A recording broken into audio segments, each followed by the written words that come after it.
Trump appears to be threatening to deport Elon Musk. You got to check this out.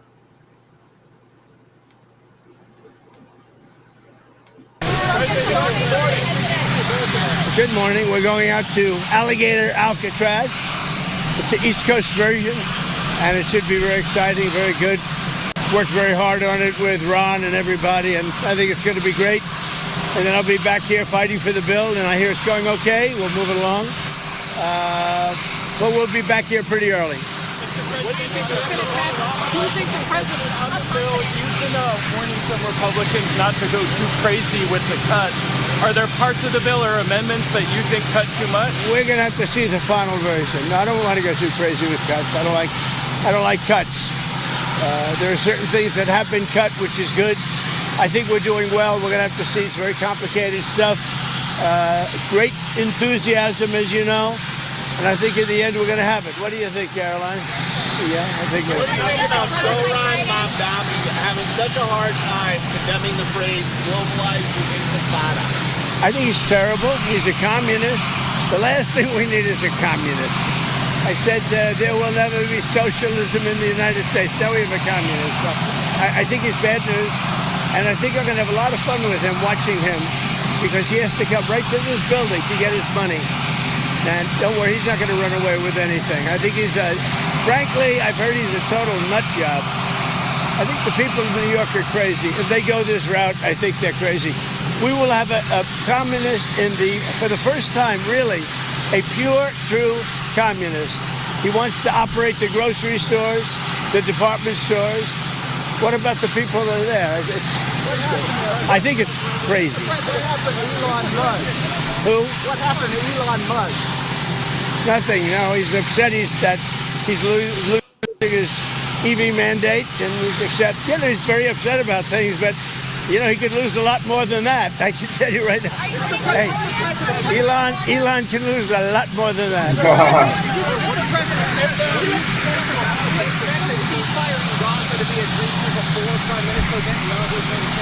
We hope it's going to happen, and we're looking forward to happen sometime next week. We want to get our hostages out. We want to get the hostages out. What if the big beautiful bill doesn't pass? You have to go through item by item by item and pass this stuff one at a time, or are you just going to try again? I think we're going to get there. It's tough. We're trying to break it down so it's really good for the country. Trying to get a lot for everybody. And it's a big bill. And smaller bills would have been easy, but they wouldn't have been as good. I think it's going to do okay. And with the Alligator Alcatraz, is the idea that if some illegal immigrants escape, they just get eaten by an alligator or a snake or something? I guess that's the concept. This is not a nice business. I guess that's the concept. If snakes are fast, but alligators are, we're going to teach them how to run away from an alligator, okay? If they escape prison, how to run away. Don't run in a straight line. Run like this. And you know what? Your chances go up about 1%. Okay? Not a good thing. What are you going to talk to Netanyahu about next Monday? Well, he's coming here. We're going to talk about a lot of things. We're going to talk about the great success we had. I mean, we had an incredible, in Iran, we had an incredible success, like really nobody's had in many, many years. That was a precision war strike, and the word obliteration can now be used because the Atomic Energy Commission said you can't even get into the place. It was demolished. It was really demolished. It was a great, brilliant strike, and how to go forward. We're also going to talk about Gaza. We want to get the rest. We got a lot of hostages back, but we're going to talk about Gaza. I don't know. I think we'll have to take a look. We might have to put Doge on Elon. You know what Doge is? Doge is the monster that might have to go back and eat Elon. Wouldn't that be terrible? He gets a lot of subsidies, Peter. But Elon's very upset that the EV mandate is going to be terminated. And you know what? When you look at it, not everybody wants an electric car. I don't want an electric car. I want to have maybe gasoline, maybe electric, maybe a hybrid, maybe someday a hydrogen. If you have a hydrogen car, it has one problem. It blows up, So I'm going to give that one to Peter. I'm going to let Peter test it out. So hydrogen cars, and when they blow up, it's serious. They find you 5 blocks away. It's that crazy. President, how are the main talks going? Are there any countries we can expect to see before the July 9th deadline? Everything's going well. Honestly, everything. This is very complicated because it's very big, a lot of different areas. Look, the Republicans have their heart in it. The Democrats they just want to destroy our country. A Democrat wants to destroy the country. They won't vote on it. They don't vote on anything. This is the biggest tax cut in history. Everything is the biggest in history. It's the best bill we've ever had. We can't get one Democrat vote.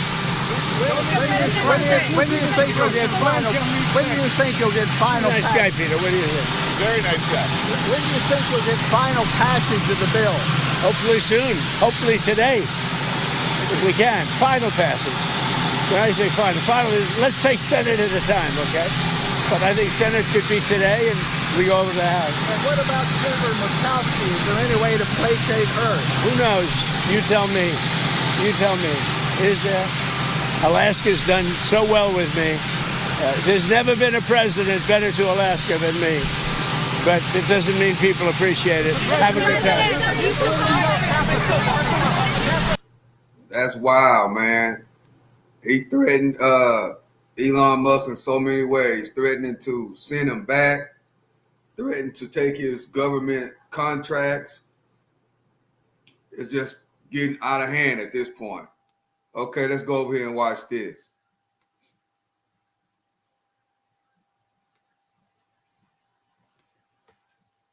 We got getting ready for the ongoing strategy based on the big, what we have bill. concluded actually yesterday. Jay Powell? So from our standpoint, Appreciate y'all for joining me. as I'm you your will have host of seen, One and a Only Stock solid Sniper. majority of FOMC participants do expect that it will Jerome become Powell appropriate speaking. later this year to begin to reduce rates again. And so, that will depend, though, as Christine just mentioned, on the incoming data. We'll be monitoring particularly what does show up in terms of inflation or what does not show up, and also carefully watching the labor market. You know, we watch very carefully for signs of unexpected weakness. We see a gradual cooling, but we don't really see that yet. So those are the things we'll be watching. But as I mentioned, a majority of us do feel that it will be appropriate in the remaining 4 meetings of the year to begin to reduce rates again.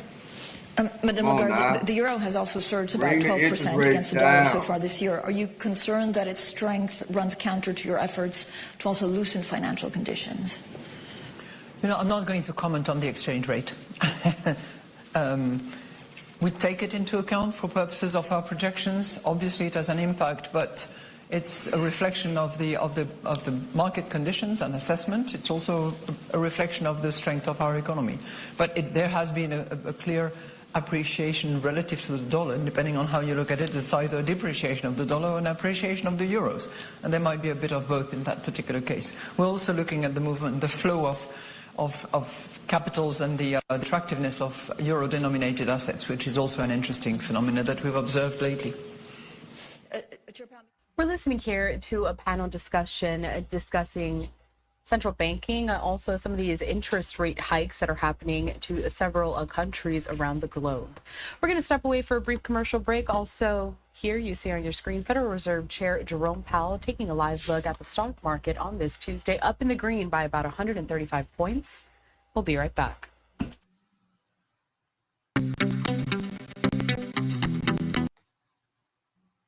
Hey, what's up, y'all? How y'all doing, man? Appreciate y'all for joining me. I am your host of One and Only Stock Sniper, and yeah, once again, we are waiting to see what's the vote going to be on the big, beautiful bill, as they call it.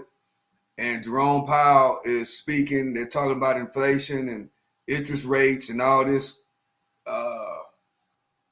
complicated stuff.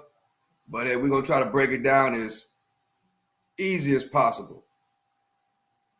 Trump is wanting Jerome Powell to drop the interest rates, you know, so things can get a little bit cheaper. People will start back getting loans. People will start back trying to buy houses, you know. So we gotta.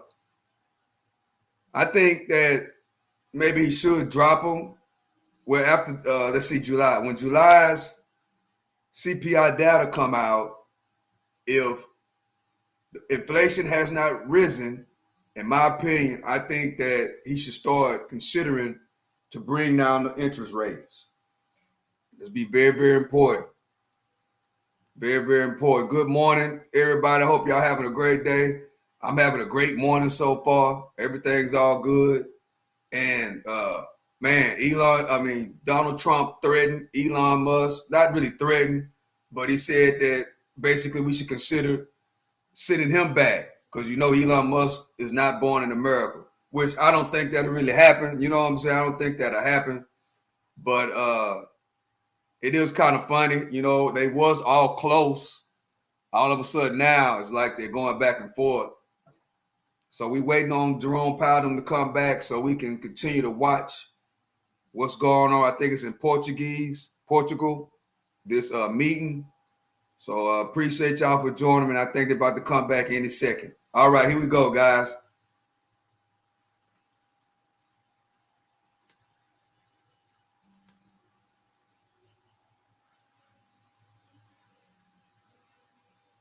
President Trump to arrive in Florida sometime in the 10 a.m. Eastern hour. Yes. He's going to be touring what's being known as Alligator Alcatraz. That's that new immigrant detention facility set in the Everglades. Earlier today, we did showcase some of the remarks the president said before he headed to Joint Base Andrews to depart for that flight. So we'll keep an eye out on any other live images we get from that.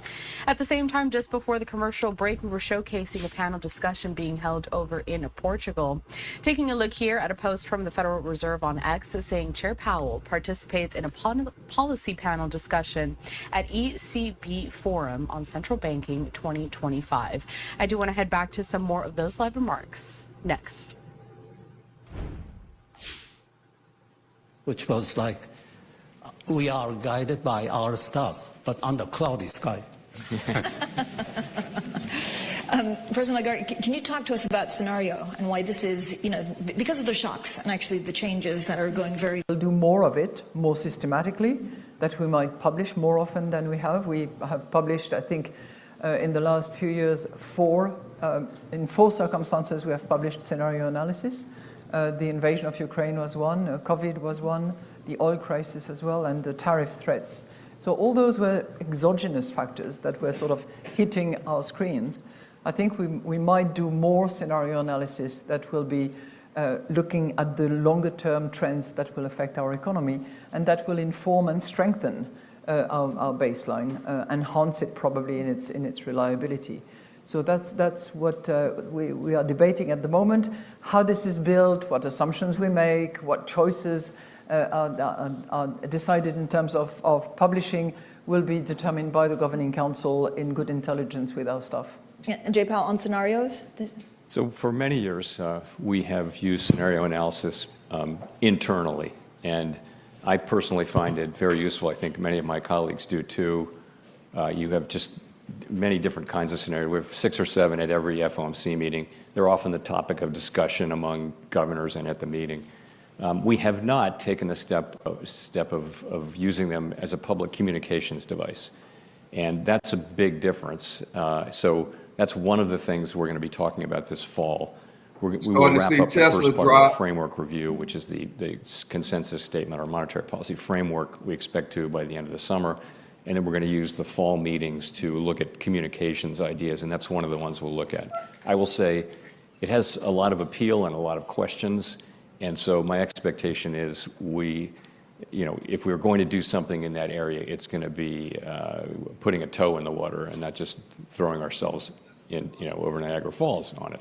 So I can imagine a situation where we would try that in a particular circumstance, but for us, we're just going to do the work and understand it, as many other central banks are doing now. In our case, we use the scenario analysis in our risk management section as a kind of representing the tail risk. But I have to read the ECB report, but if we have to move that section into the more forecasting section for public communication, I wonder whether it's going to be easy to get some consensus, which scenario we have to do it among our probably members in the monetary policy meeting. So because that scenario and those underlying assumption may be much harder to communicate, to agree among the members. And also, it's specific to us, but how I can differentiate the previous approach of risk management section to the focusing that I have to think over what we have to do. So I think two things I would add, and it's very much in the same spirit as colleagues. One, we introduced two scenarios in the May round and in the May report. For me, they were very useful. They were either on either side. They weren't symmetric, by the way, but they were on either side.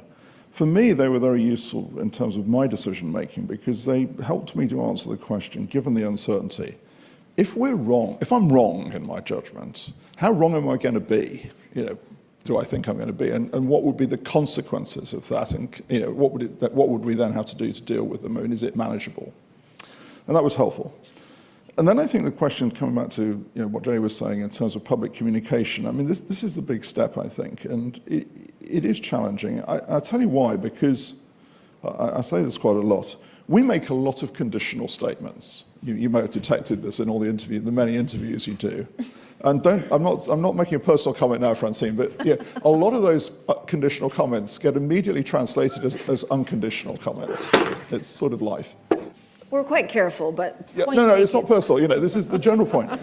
And so the reason I say this is that if we, and that's about the central case, by the way. So if we introduce scenarios, that's a message to us that you're going to have to do this very carefully in that world, because to get the point across about there is always a range, there's always uncertainty, there is always risk. How you calibrate those and how you, as Jay was saying, how you communicate those publicly is critical, but pretty challenging, frankly, in that environment.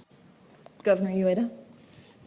Yes, we also carry out many simulation exercises about scenarios, but we have not, as far as I know, published them.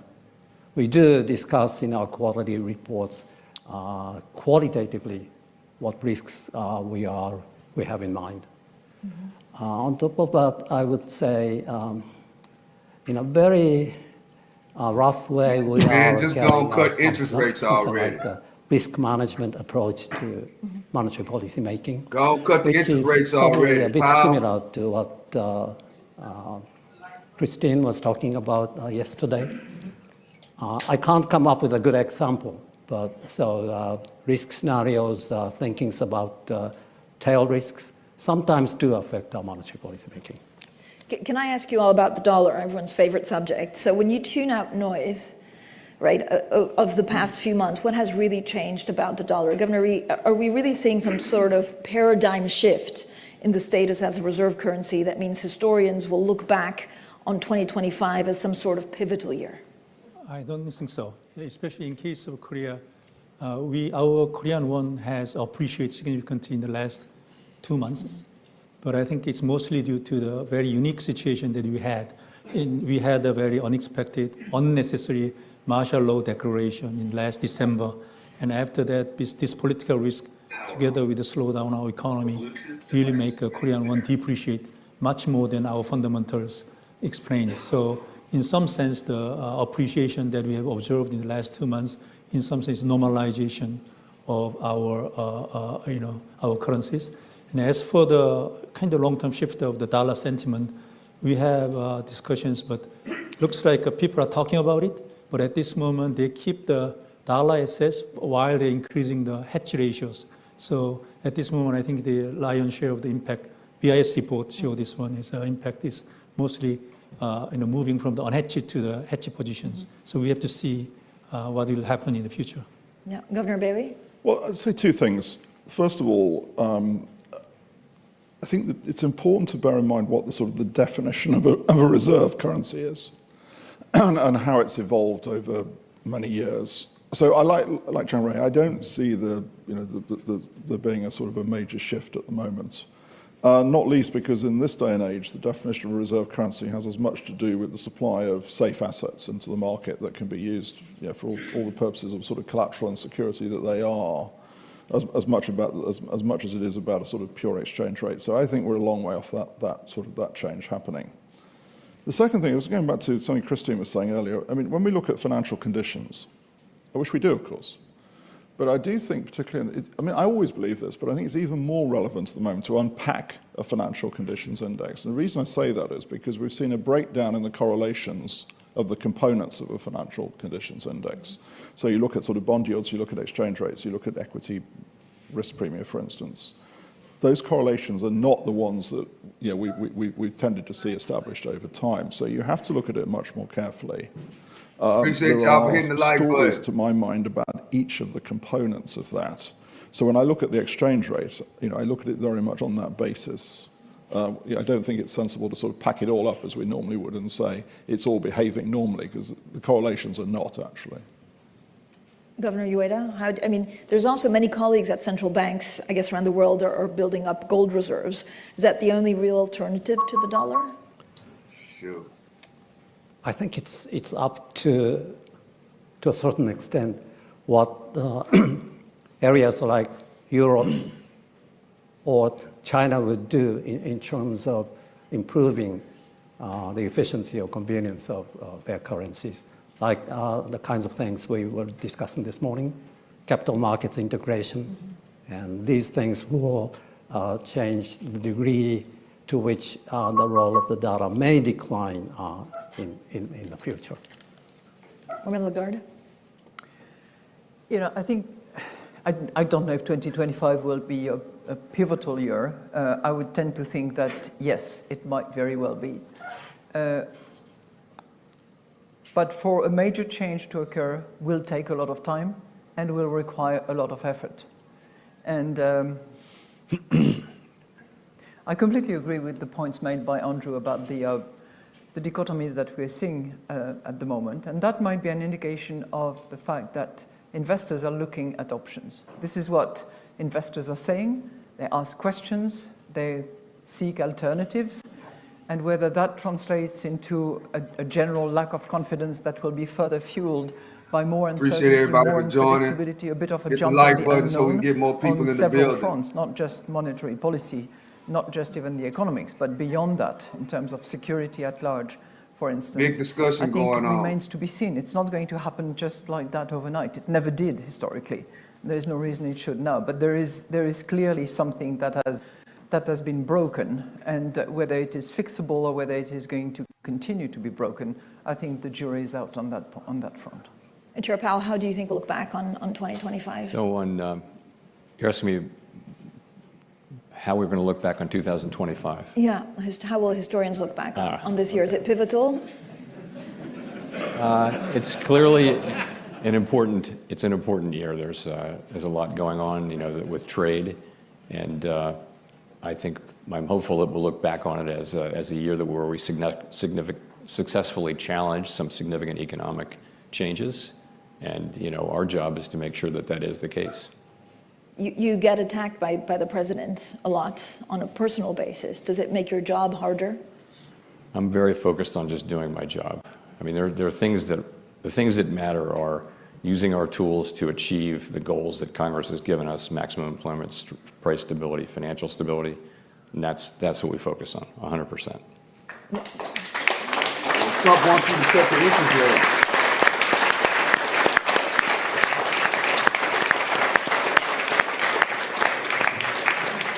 Madame Lagarde, if you were in the same position as Chair Powell, would you do anything differently?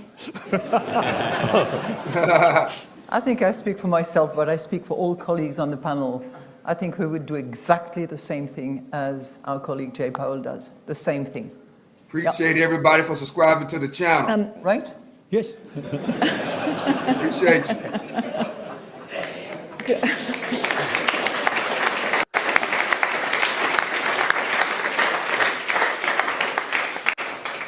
Governor Bailey, is the rest of the world decoupling from America but pulling tighter elsewhere? How do you see fragmentation happening? Leoner, I hope I'm saying your name fragmentation, correctly. where it's Hello, how y'all happened, doing? in my view, is bad for activity in the world economy. No question about that. I mean, if we reduce the openness of the world economy, that will be bad for activity in the world economy. Now, I temper that in one respect, because obviously we have learnt a lot about the robustness of supply chains over the last 5 years.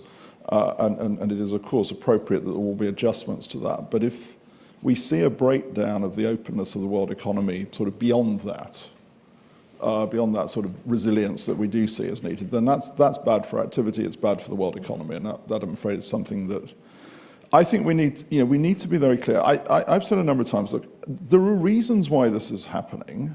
It's not right to just go around saying, this is all wrong, there are no reasons why this is happening. So it seems like what I all think of us is say the very same important thing is that that Paul we get back to a governance of the world economy where we can address these issues in the appropriate multilateral fora and get to the question of what lies behind these issues, what's at the root of these issues, what exactly are the issues, and what do we do about them. And I can't emphasize this enough, that I think it's an obligation for all of us who are obviously very heavily involved in the governance of the world economy. I think We've all Trump got just very needs big to leave Jerome Powell alone to say that is and our just let him do duty his job. to get back and Leave him into the alone. process of saying what's caused this and what do we do about it and what do we deduce are the underlying issues and how do we address them, because otherwise, say fragmenting the world economy is a bad outcome. But what kind of fragmentation would it be? Is it, again, are you fearful that the world is splintering irrevocably, or is there a pool that's just moving? Well, I think if it was a breakdown of trade in the world economy, obviously exactly how that would manifest itself would remain to be seen. But it would be running against a long period now where we've been building the resilience of trade in the world economy. We've been building openness. But as I said, I want to sort of temper that by saying, look, there are issues. I don't think we should say there are no issues. This is all made up. There are issues, and we need to address what they are and work them out. But we need to do that in the context of a commitment to a robust, open world economy. Governor Rhee, as the only governor here representing a non-reserve currency country, how concerned are you about fragmentation of the global financial system and the risk at the end of the day that the US may be less willing to provide dollar liquidity in a future financial shock? No. But I think I mentioned that we are quite vulnerable to the fragmentation. But in reality, as a small country, it's a pity that we can raise our voice, but in reality, we cannot change the course. So we have to probably take it as an environment and to adapt it. What matters is we talk about economic fragmentation, but for a country like us, the most serious issue is combined with security. Hi, Greg. How you doing? And for that Welcome. issue, let me stop here because I don't want to go further. But as for the dollar liquidity support, as demonstrated during the global financial crisis and pandemic period, the standing dollar swap lines with 5 international financial centers and the 9 ad hoc temporary swap lines for the 9 non-reserve currencies, that was crucial in restoring the stability in the global world. And if another global dollar shortage hits, I believe that the U.S. Fed will extend their swap lines again, which is very important.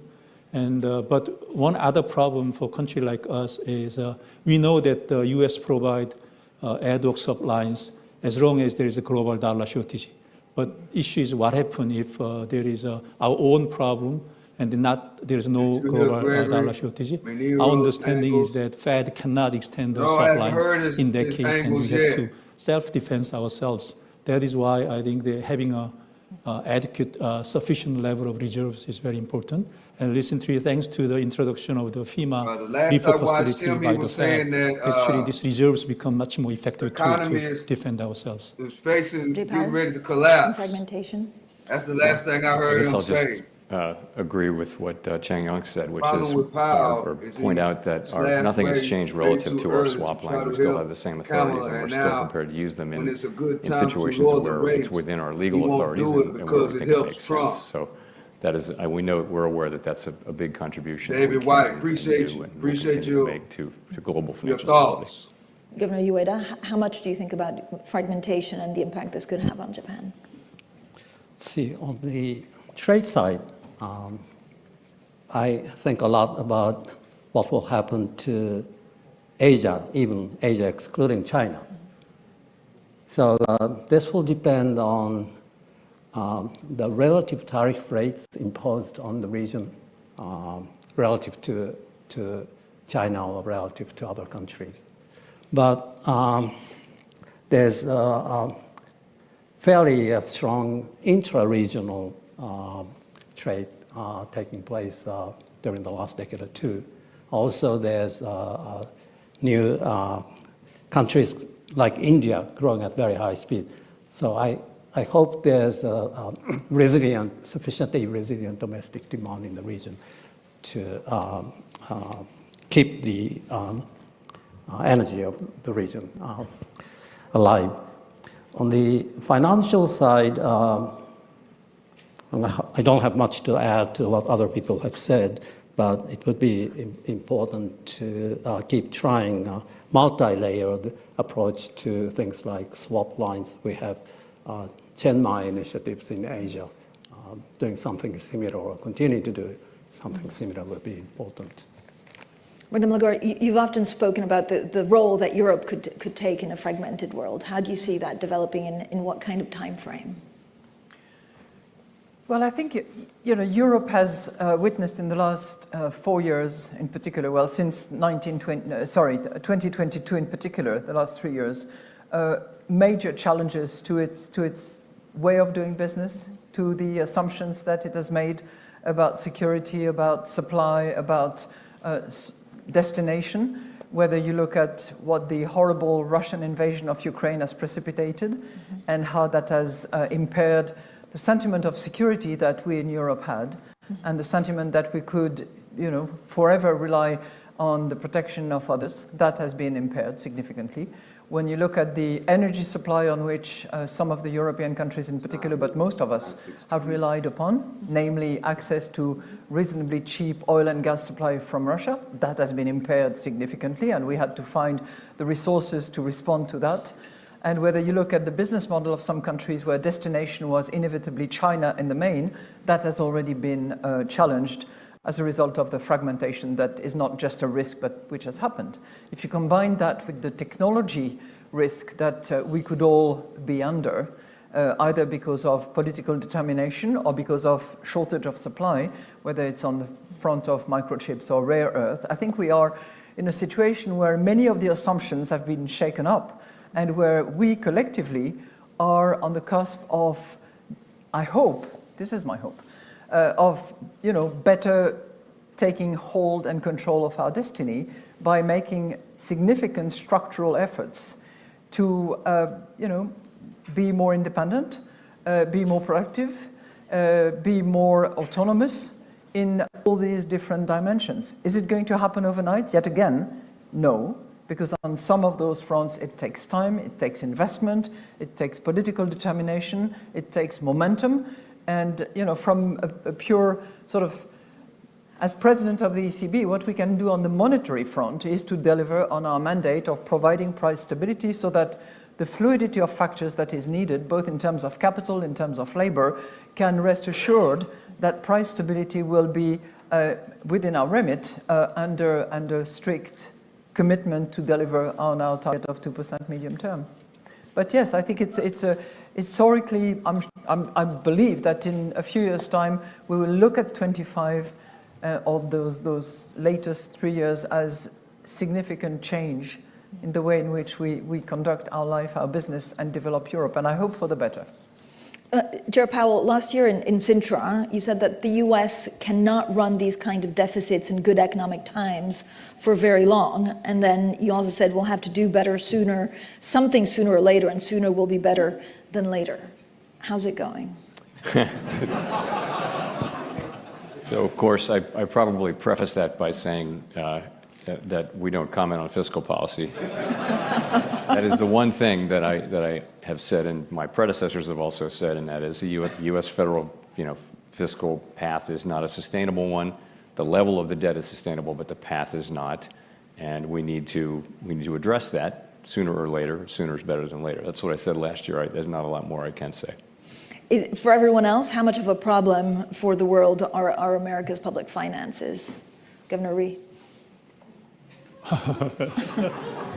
We have to see what's going to happen. Yeah, but as I mentioned, we take it as an environment, and we just adjust our policies accordingly. I don't comment on our fiscal policy, let alone anybody else's. Anyone else want to take that question?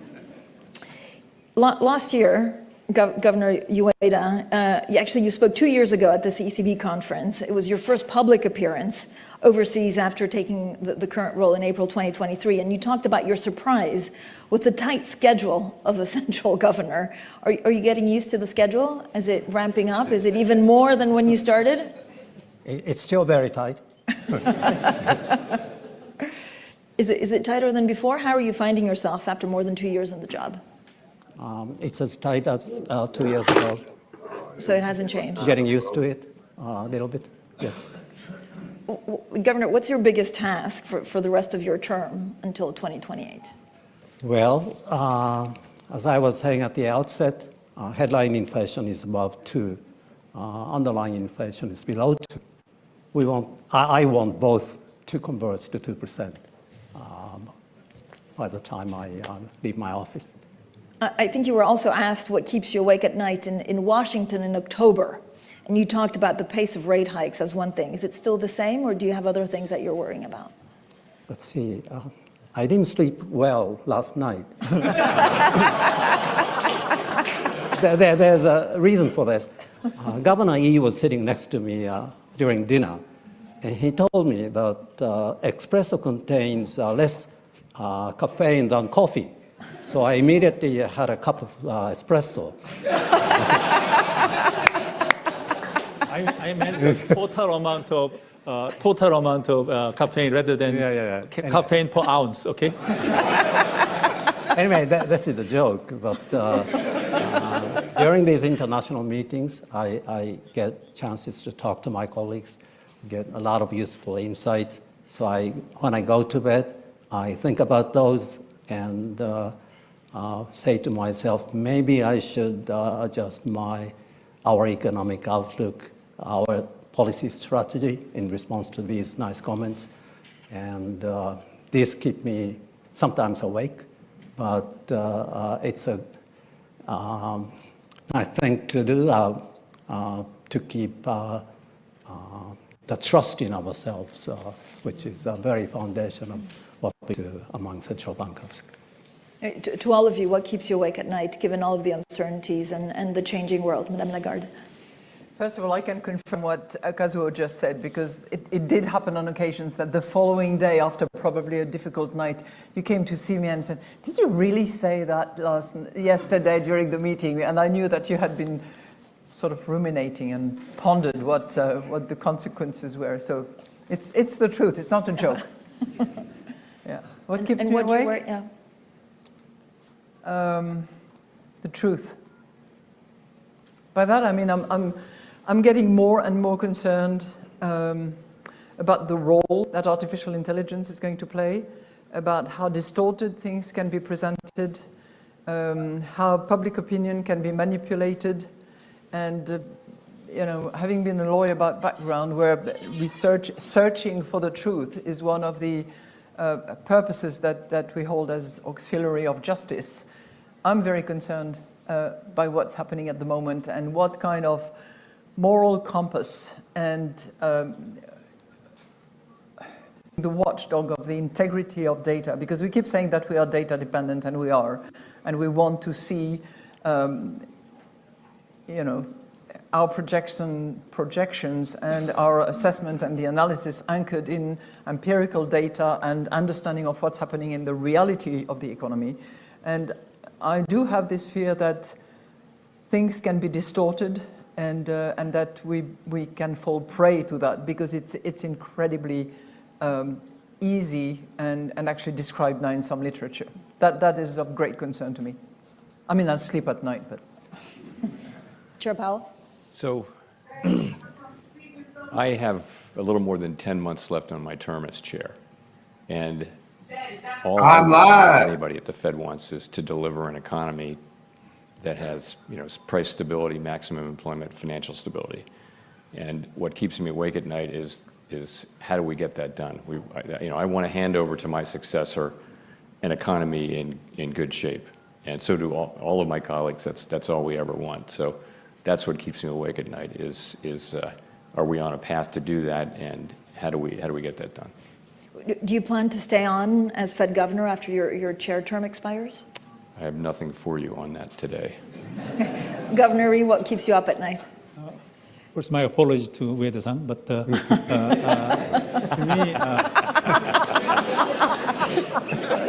scores on the espresso will be settled.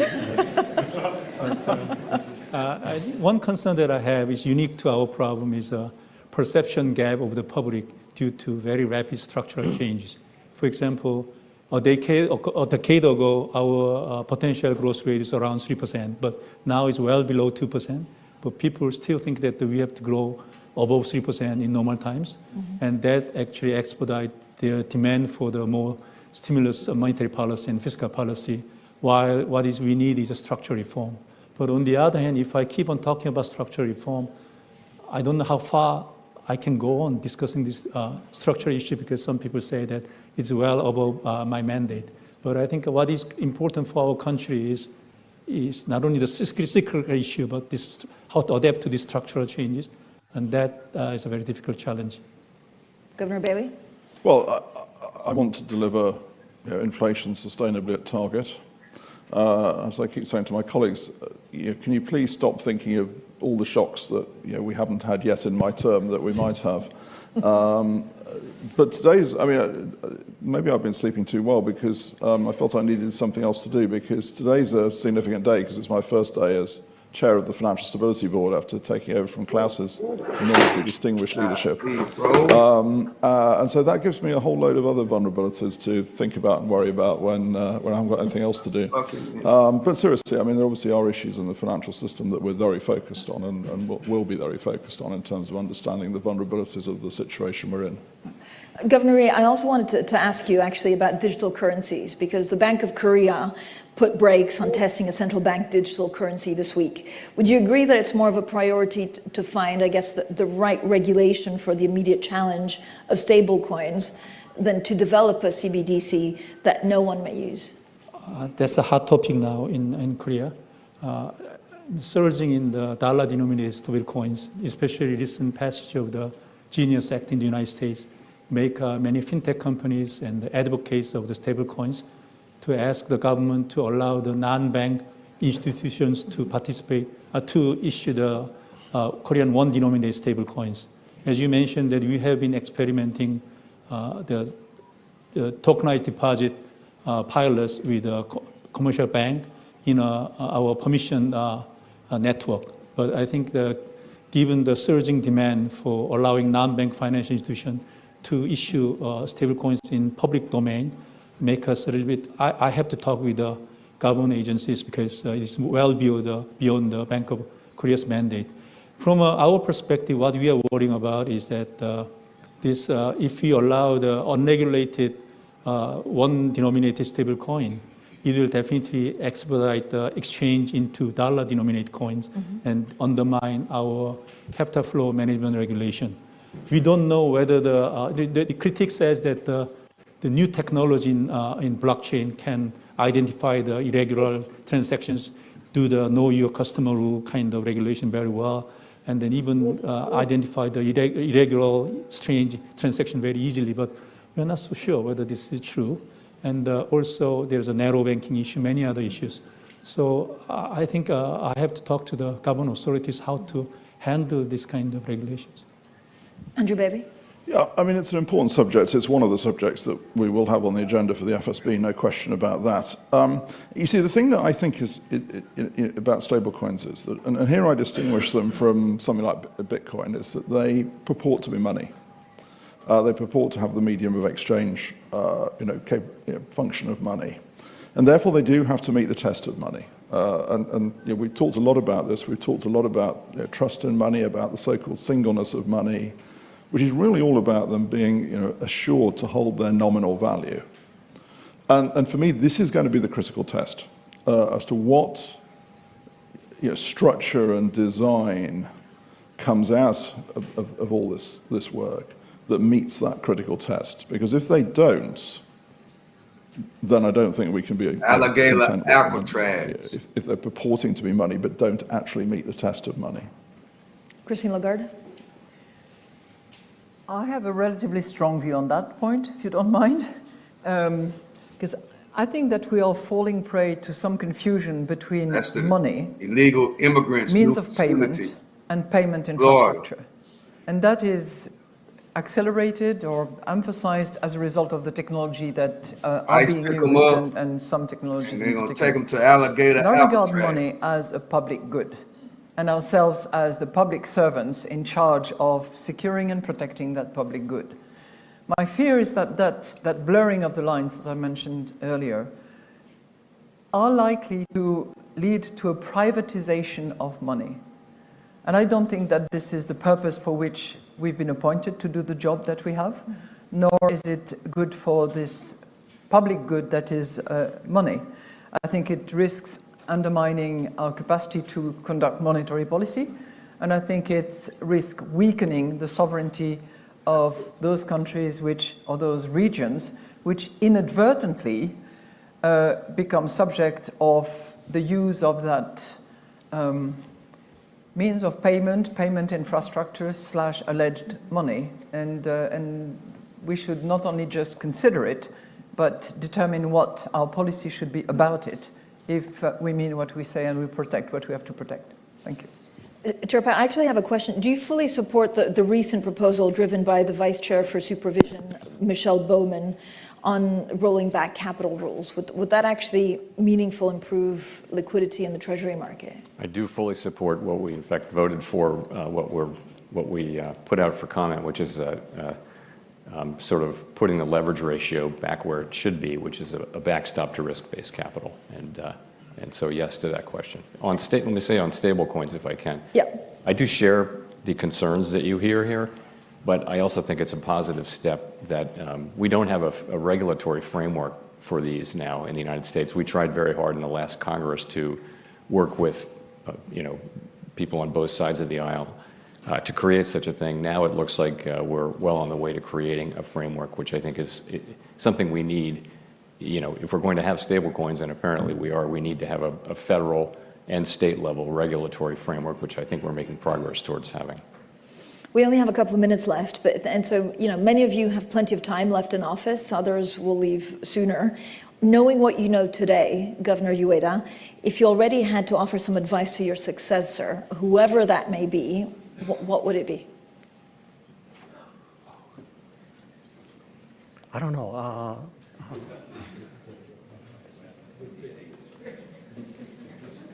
If I finish in 2.5 years or so, maybe, as I said, inflation would be at 2%, but I will not have finished reducing our balance sheets to appropriate levels.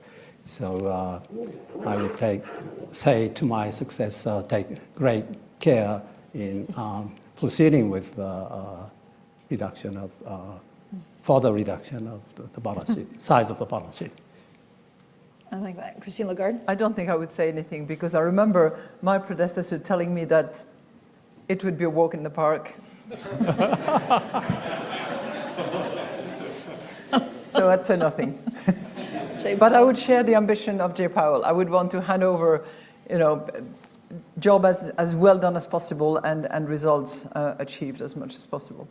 So quickly, we're trying to deliver macro stability, financial stability, economic stability for the benefit of all of the people. If we're going to do that successfully, we need to do it in a completely non-political way, which means we don't take sides, we don't play one side against the other, we stay out of issues that are really not our bailiwick, and we just focus on those things. Really, we're trying to have it be so that the public lives their best economic lives, and so elected policymakers can make the really important decisions in a stable environment. And so that's how I think about it.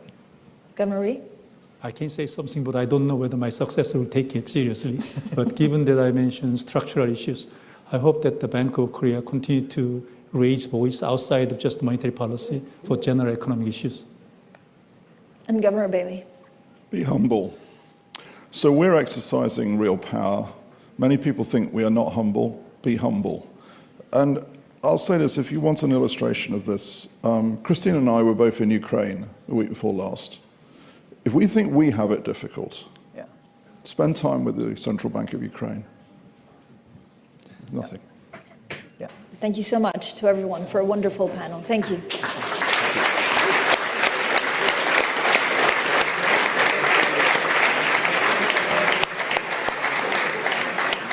Thank you, Madame. See you soon. Great talk. Thank you to Francine and to all of our panelists for doing such an excellent job of bringing today's first day of Sintra to a fitting end. For those of you in the room, just two pieces of housekeeping. We'd like you all to vote on the Young Economist competition. To do so, please go outside into the foyer. There's QR codes on the posters.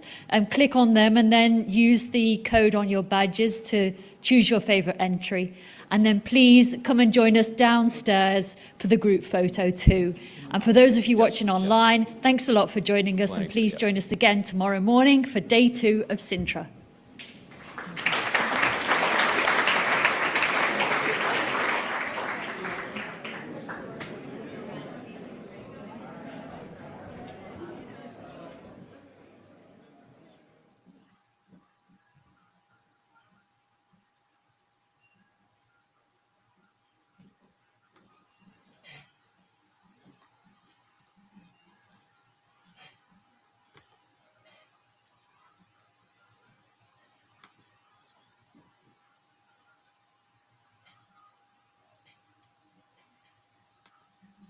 Well, that's it, guys.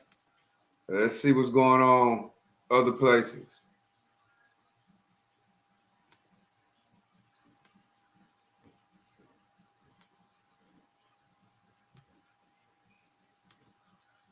That was real informative.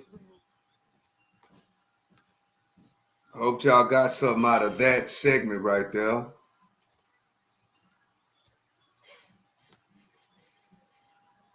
Let's see what else is going on around here. Appreciate y'all for joining me.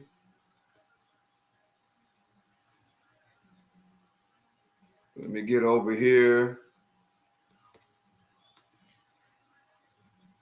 And outside firms and their AI technology to power Siri. Right now, the S&P 500 12 points lower at 6192 on the index. That's down about 0.2%. The Dow up 272 points right now, and the Nasdaq 100 is 145 points lower. That is down. We're getting ready for Alligator Alcatraz. Trump will be speaking in Florida at the newly opened Alligator Alcatraz. So we waiting on that right now. Appreciate y'all for joining me. I'm your host, the one and only Stock Sniper. Yeah, we try to bring everything we can to the people so you can see what's going on. Appreciate everybody that's been commenting in the comment section. Let's see what's going on in the comments. Powell sucks. Why does Trump look like an old computer? Come on, let's be respectable. I like the comments, but you got to be respectable. If you don't like how, Trump looks, just say you don't like how he looks. You don't have to, the disrespectful comments.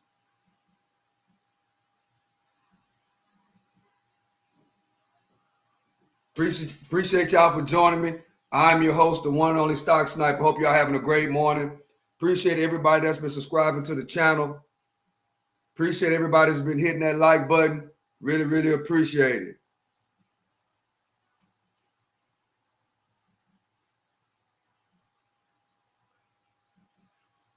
So, Trump wants Powell to cut the interest rates, but, you got to let Powell do his job. Got to let Powell do his job.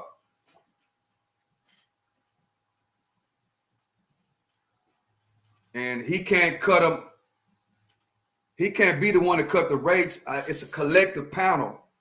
And they have to, come up with the numbers. And then if the numbers make sense as a panel collectively, that's how they come up with if we're going to cut the interest rates or we're going to raise them. So they the experts. We got to let Powell do his job.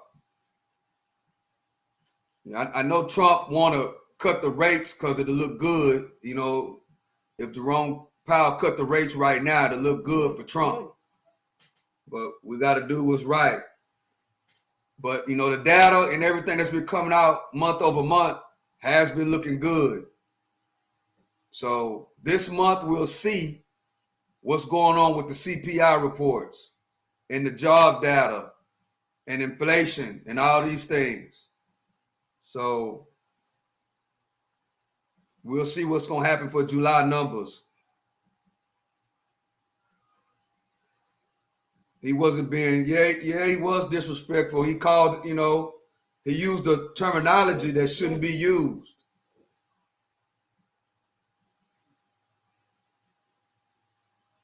He called it, you know, he said he looked like an old confused, and you know what the next word is.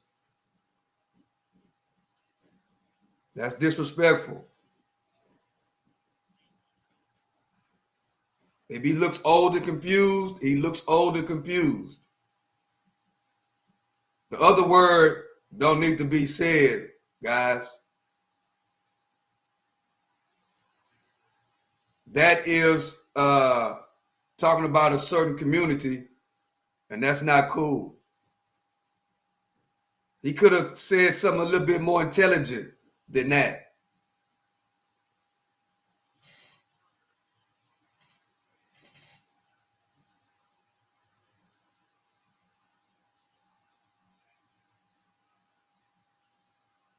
Okay, let's see what's going on right here.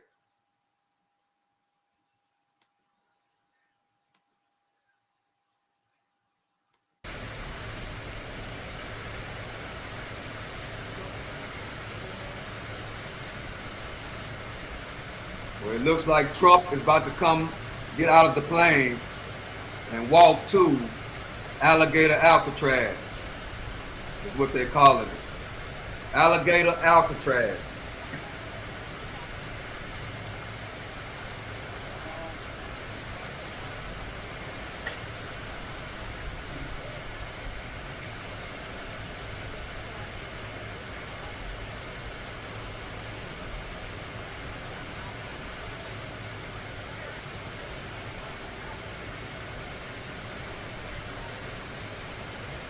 Let's see what's going on with the stock market while we're here. Let's see what's going on, guys. Let me pull this up real quick.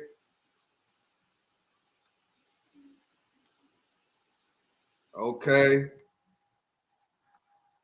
We got NVIDIA pulling back.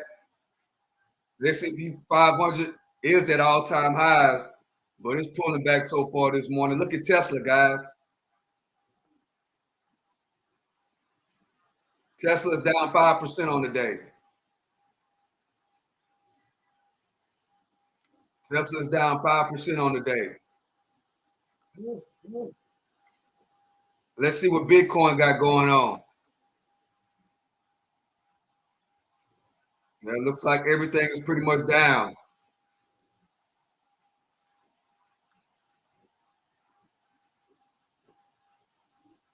Let's see. Let me get back over here. The facility is designed to house, process, and deport undocumented immigrants. According to the Florida government, the site will cost around $450 million a year to operate. Now, however, that cost is expected to be reimbursed by FEMA. There is a lot of controversy on this Alligator Alcatraz and this new detention facility here. Now, during a press conference on Monday in Wildwood, Florida, the governor, that's Florida Governor Ron DeSantis, was asked about this facility. He said, quote, "When the president comes tomorrow, he's going to be able to see it." According to the governor, President Trump is, quote, very excited about his visit here.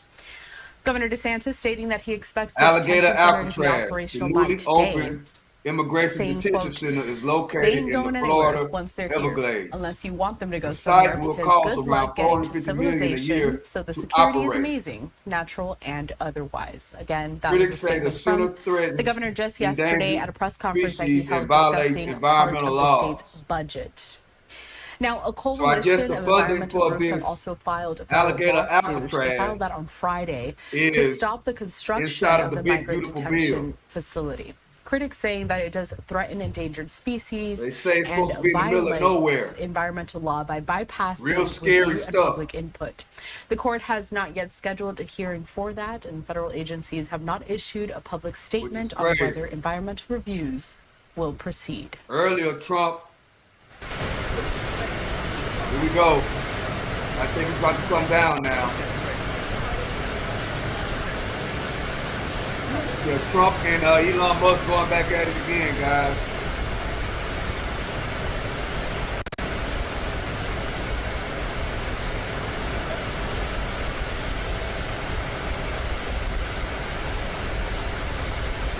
I hope he don't deport Elon.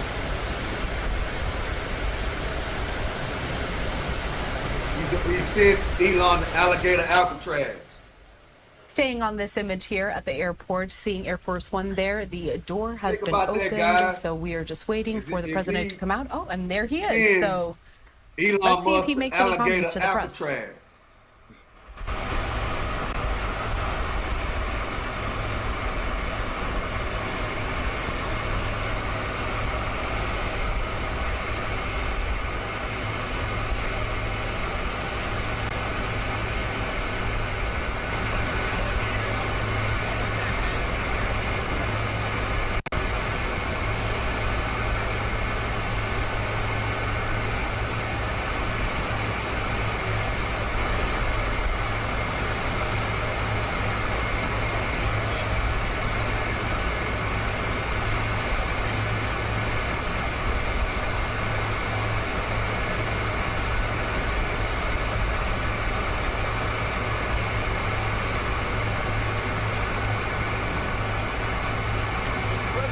Hello, everybody. The trip was nice, and the job they've done is fantastic. And this is what you need. And Ron worked beautifully with Christie and all of the people at Homeland Security, and got it done in how many days, Ron? 8 days, a new facility was up and running. So. And is this the model going forward, Mr. President? It can be. I mean, you don't always have land so beautiful and so secure. We have a lot of bodyguards and a lot of cops that are in the form of alligators. You don't have to pay them so much. But I wouldn't want to run through the Everglades for long. It will keep people where they're supposed to be. This is a very important thing. We're setting records at the board. You know, we had no people come through last month. Zero, no people. But we're going to keep it that way. So Ron did great, and I want to thank you. Well, look, we thank you, Mr. President. Thanks for your leadership. The border, you did that quicker than we knew you'd do it, but you did it so quick, which is great. But Biden let in how many millions, and you got to take care of them. And so this is one example of state operating this. The feds are approving it, supporting it. We're also going to have 2,000 more at Camp Blanding, which is our National Guard site. And we're the only state in the country that mandates our state and locals, law enforcement, to cooperate with ICE. And it's made a huge difference. On any given day, Florida constitutes about 20% of all immigration arrests nationwide. So what I would just say is, don't let Florida be the only state. We've got very red states that should be doing this just as much as Florida's doing. That will increase their numbers. And then what happens is you'll have a lot of people that will deport on their own because they don't want to end up in an Alligator, Alcatraz, or some of those other places. So I think this is a model, but we need other states to step up.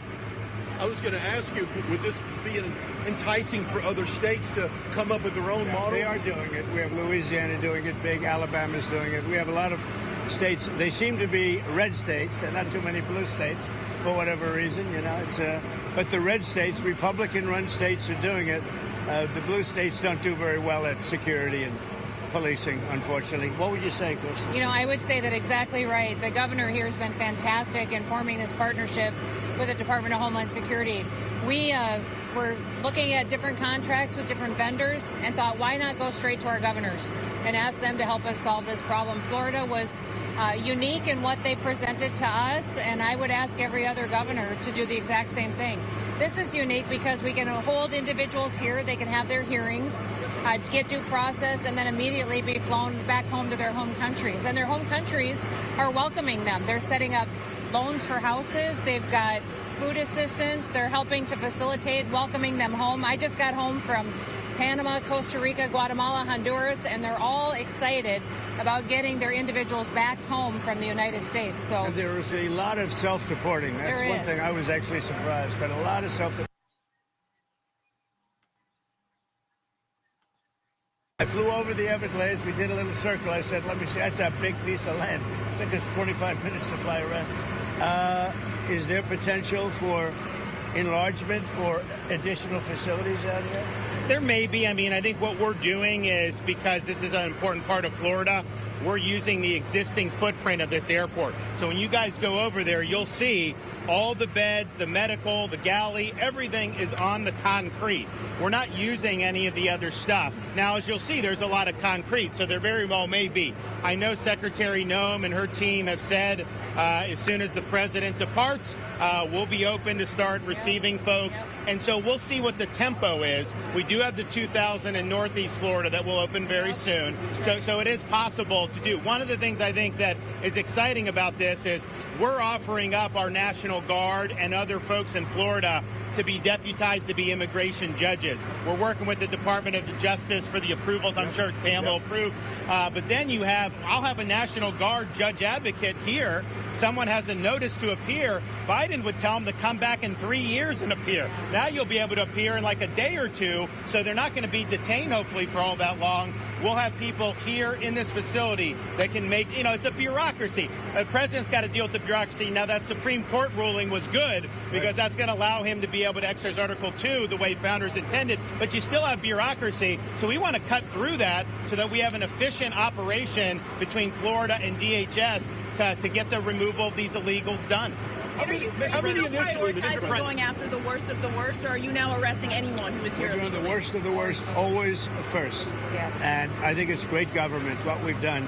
And nobody can ever forget what this group of people, Biden or whoever it was, because it probably wasn't even Biden. I don't think he knew what the hell he was doing. But Biden, whoever it was, what this group of people, a small group that circled the Resolute desk, what they did to this country. Think of it, all the time you have to waste doing this. It's an unforced error. We had nothing. We had no problem with this. There was never anything like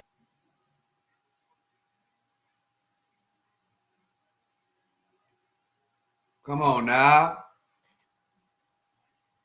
Get y'all stuff together.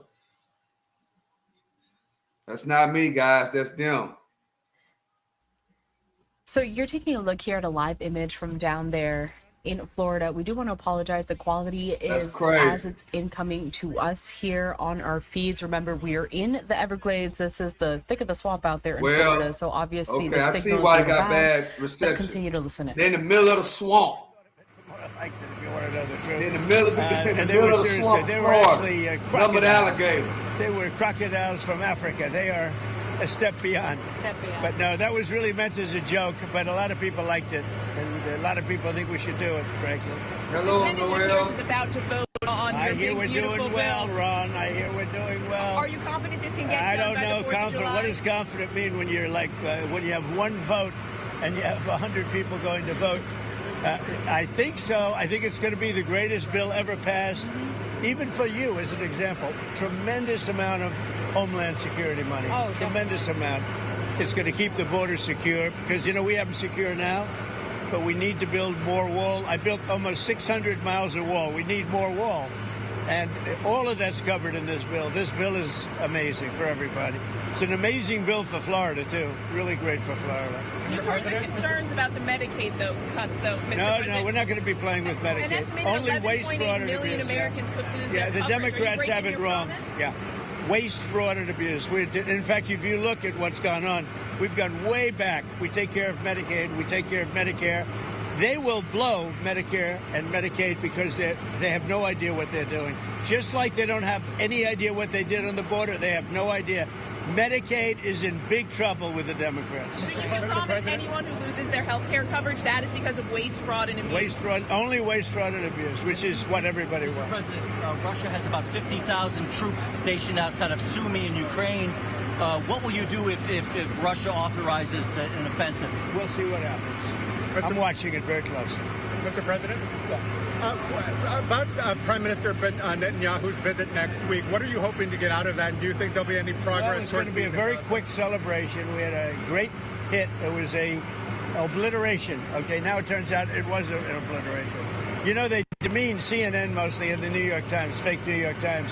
They demeaned these great soldiers. They went over there 17 hours flying, and they hit bullseye after bullseye after bullseye. It all blew up. Everybody saw it. Then they get back, and CNN said, well, they did okay, but maybe it wasn't. Let me tell you, it was beyond obliteration. They can't. Nobody can even get down there. The tunnels are busted. Everything fell into the well. It was a total and complete obliteration, and we should celebrate these heroes. And what I'm doing is I'm bringing them, Ron. We're bringing them to Florida or to the White House. I gave them their choice. I think they're going to take the White House. Probably. I shouldn't tell you this. Mr. President, there's going to be a new bill called Make American Elections Great Again. I love it. Forcing the U.S. Census Bureau to redo the census to actually get an account of how many Americans with proof of citizenship are in our area, in our country, redistricting some of the House districts. Your thoughts on that? Well, I'll speak for both of us. We love it. Okay, you're going to like this one. I know all about it. We want to bring our elections back. The election in 2020 was rigged, millions and millions of votes. It had to do with COVID and a lot of things, but it really had to do with their crooked people. The Democrats are very good at cheating on elections. And that's why I said too big to rig. They tried this one too. But after about 9:02, they gave up too many votes. You know, too big to rig. Ron would love it. I would love it. Christie would love it. That's what they have to do. They have to bring it back. And we have to look, you know, Ron, they include anybody that happens to be in your state. Well, California would lose like 5 seats if they did a fair census.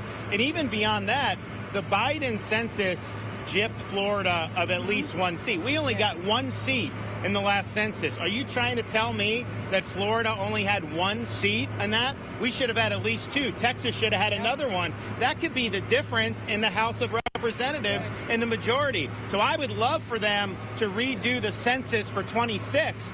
My legislature will redistrict those lines. We'll get it to where it's fair. But as it's right now, this country is not fairly apportioned. I've got so many more millions of people in Florida that have representation because of that flawed census. Mr. President, I think it's going to do very well. A lot of people, I don't know if you've heard about it. It's like, it's captivated the country. Everybody wants it. It's going to get in, it's going to pass, and we're going to be very happy. Elon Musk is ripping into this bill again. Are you concerned that Republicans are going to be swayed by Musk and his money? No, I don't think so. I think what's going to happen is Doge is going to look at Musk. And if Doge looks at Musk, we're going to save a fortune. Thank you very much, everybody. I don't think you should be playing that game with me. July 9th tariff guideline. Thank you very much, everybody. Thank you, Mr. President.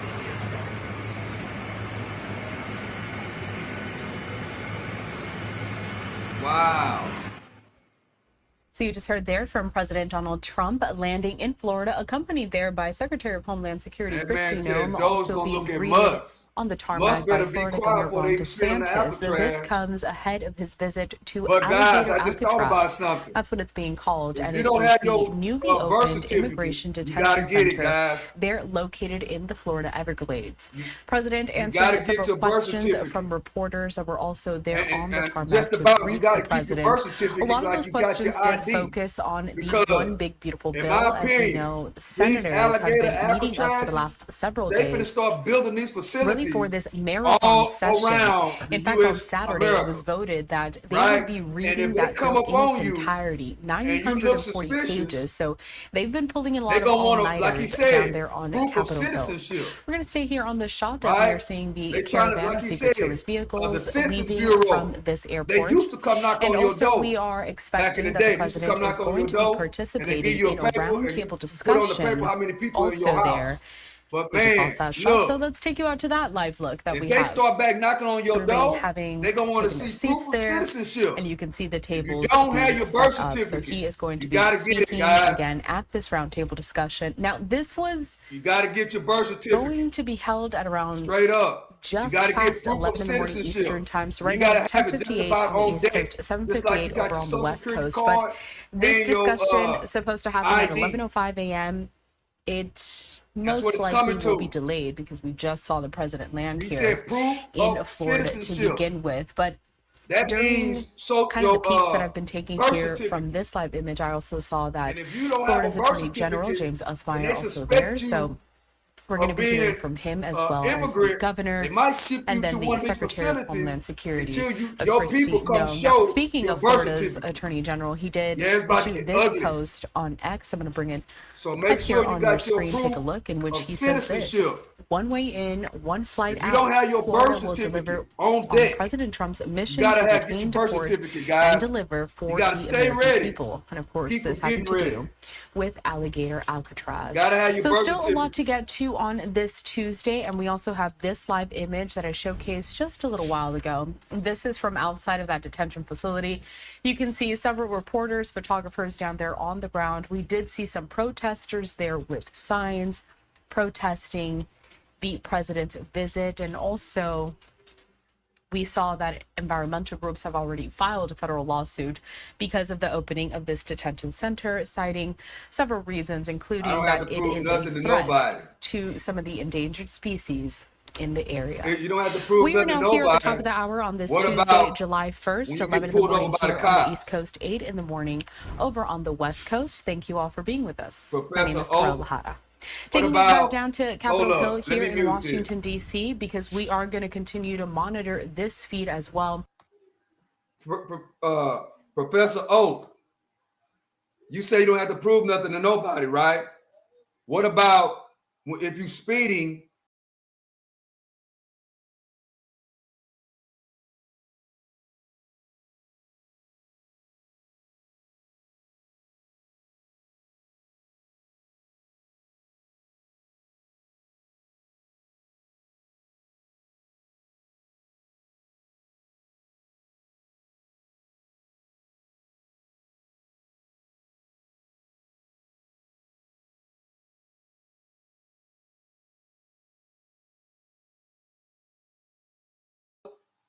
You have to show proof that you got a driver's license and you got insurance.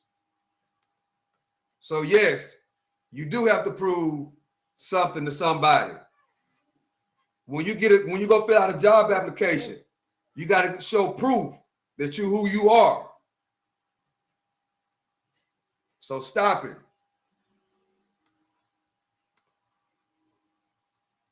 But you heard what the guy said. He said that proof of U.S. citizenship. That's what he said. And a lot of people, not a birth certificate to prove my citizenship.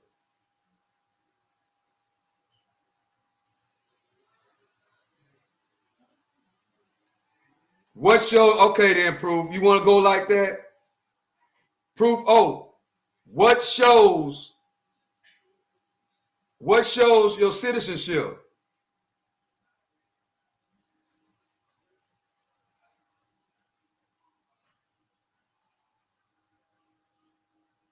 Okay, let's go here.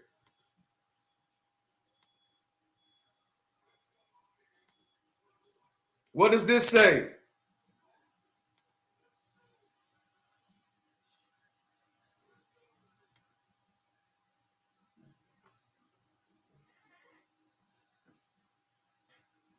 Look. Proof of U.S. What documents are accepted as proof as U.S. citizenship? The number one thing on the list is your birth certificate.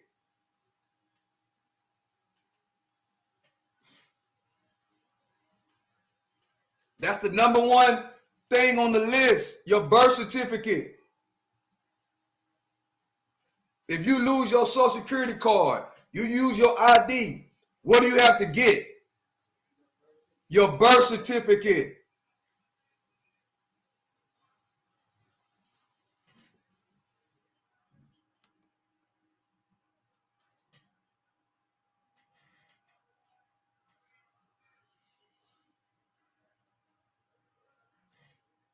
I'm saying that because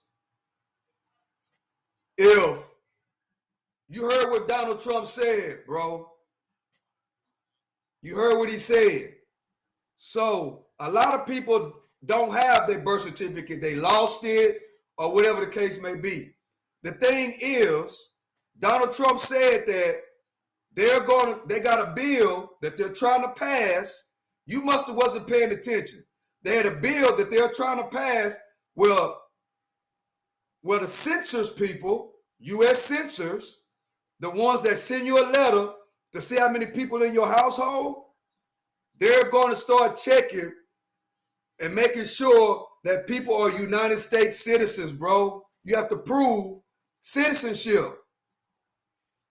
So it will be wise. They're building all of these facilities all over America. So it will be smart to have all your credentials in order. That's what I'm trying to tell you.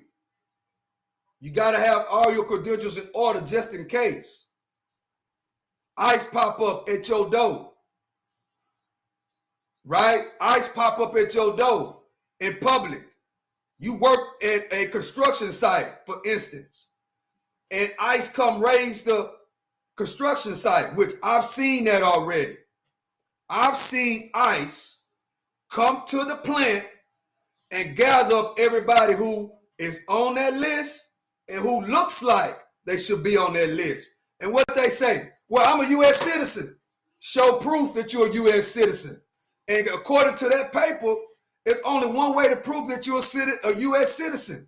Top of the list is a birth certificate. So the smart thing to do is what? Have your birth certificate on you at all times. It's called stay ready, keep them getting ready. Because if you don't have your citizenship, you don't have your birth certificate with you, and ICE comes and raids, and you in the raid, and you look like everybody else, guess what's going to happen? They're going to send you to Alligator, Alcatraz. Until when? Your people come and show that you are really a U.S. citizen.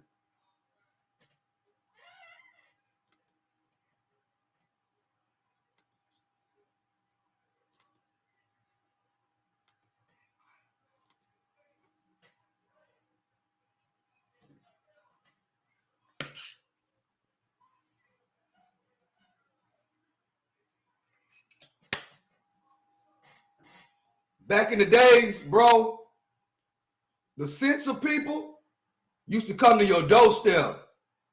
I haven't seen one in a long time.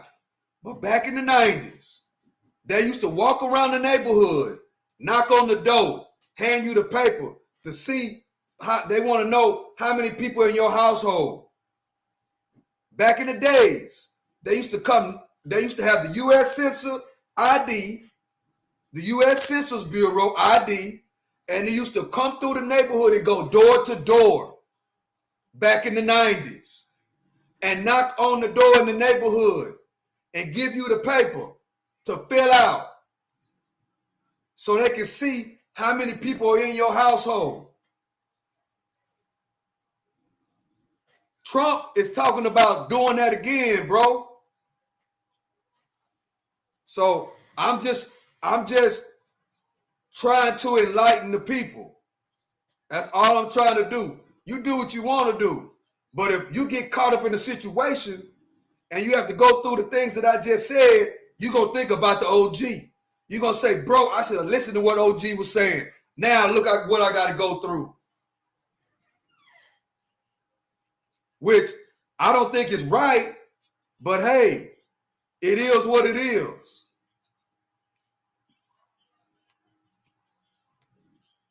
I've seen people go to jail for failure to identify to a police officer, bro. Meaning that if you walk around with no ID and the police officer come up to you and say, identify yourself, who you are, and you don't have your ID, that is a case. That is a charge.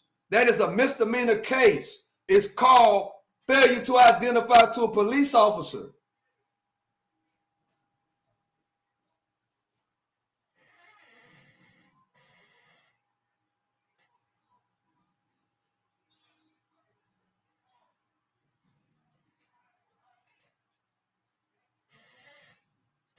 DMC, you must not be listening. Already said that it was censored. Already said it. You're not paying attention. You're not paying attention. DMC, you're not paying attention.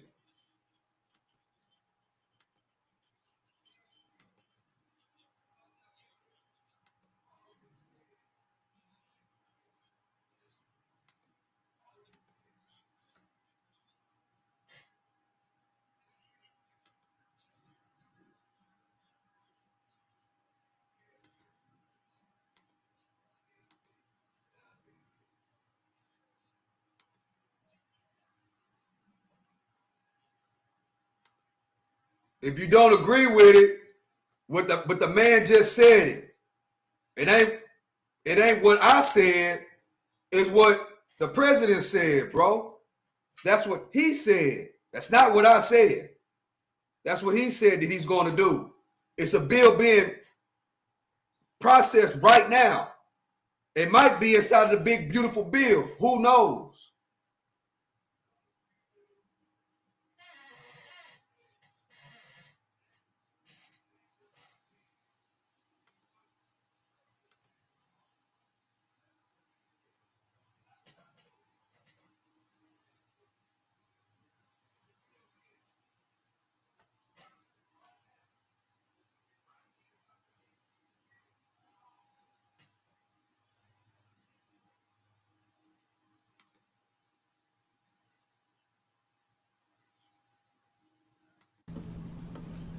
And the coalition is very lucky to have real professional retirees that have served in various branches of government and in law. I will also introduce some more people. Isidro Garza is now the Civil Rights Chair for the LULAC, State LULAC, League of United Latin American Citizens. There's some more people coming in. And Augie is a past district director, and we have a young lady who's going to speak as well, and she'll be probably, go ahead. I'll introduce her. Okay, Cedro's going to introduce her. And of course, Cesar, a lot of people already know Cesar with Fiel, and we have Bill with Peace and Justice, and we have several others. So I will now proceed to tell you the objectives of this news conference is to let it be known that enough. Did y'all hear what Trump said about Alligator, Alcatraz? He said that they won't have to pay the police. Guess who the police are? The police are the alligators. That's what he said, guys. That at Alligator, Alcatraz, the police are working for free. And the police are the alligators. That's what he said. And guess what? They're going to start building those type of facilities all around America. He brought up Alabama. He brought up Texas. All of these red states are going to be building these Alligator, Alcatraz type facilities. That's crazy work.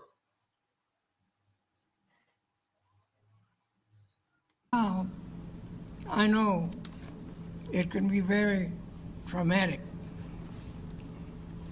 So I will allow our chair on immigration to give a little rundown of what we hope to achieve on the coming roundtable discussion, and then I will introduce some of the other people. And I'd like to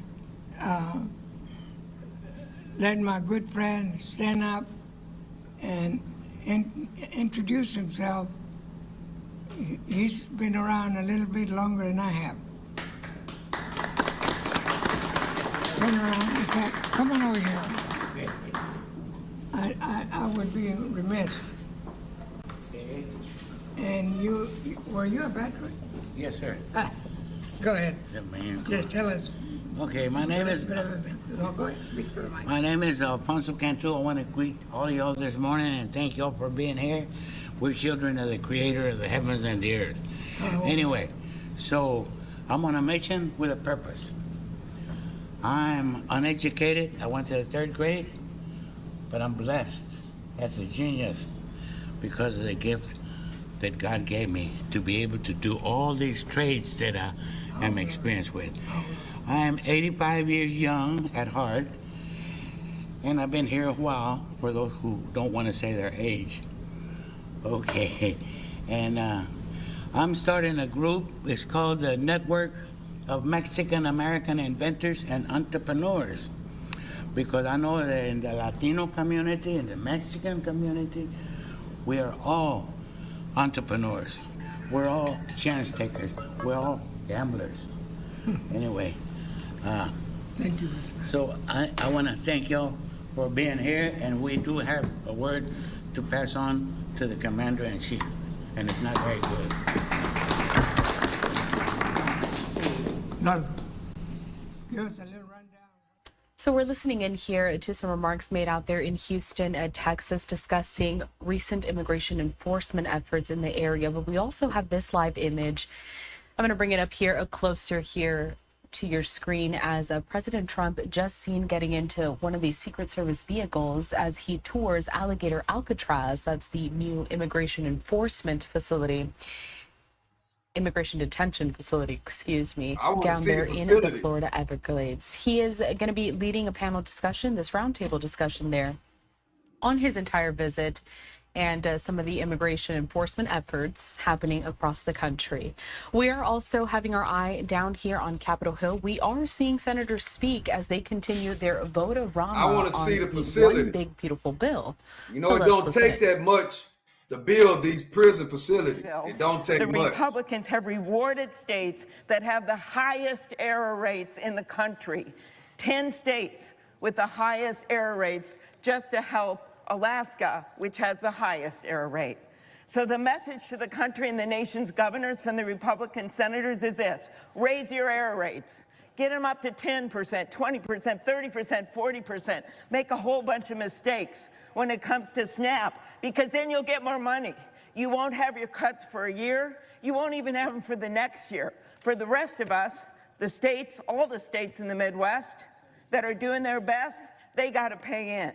So senators decide, are you going to go with your states? Are you going to reward waste, fraud, and abuse? Because with this provision that you put in there, you have done the opposite. Strike this fiscal insanity from the bill and vote yes. Mr. President, Senator from Arkansas, I rise in opposition to the amendment offered by my colleague from Minnesota. We have amended the state matching funds requirement for SNAP to provide a delayed implementation date for states that have extremely high payment error rates. These states will have additional time what's up, Michael? How you doing? To budget. Hope you're having a great morning. This will help all states be ready for the change. By 2030, all states will have phased in and be subject to the matching funds requirement. The states involved, if we did fiscal year 24, again, the key to this is doing it in a fair way. Alaska is one of the states. Maryland's one of the states. Oregon's one of the states. New York's one of the states. Massachusetts, New Jersey, New Mexico, Florida, Georgia, Alaska, and D.C. Hardly Republican priorities. And I would do, as Amy said, I would vote what's important to your state. And if you've got a high error rate, this allows you additional time in order to get your house in order so that you will not be penalized. And with that, I ask for a yeas and the nays and encourage a positive vote. A no vote.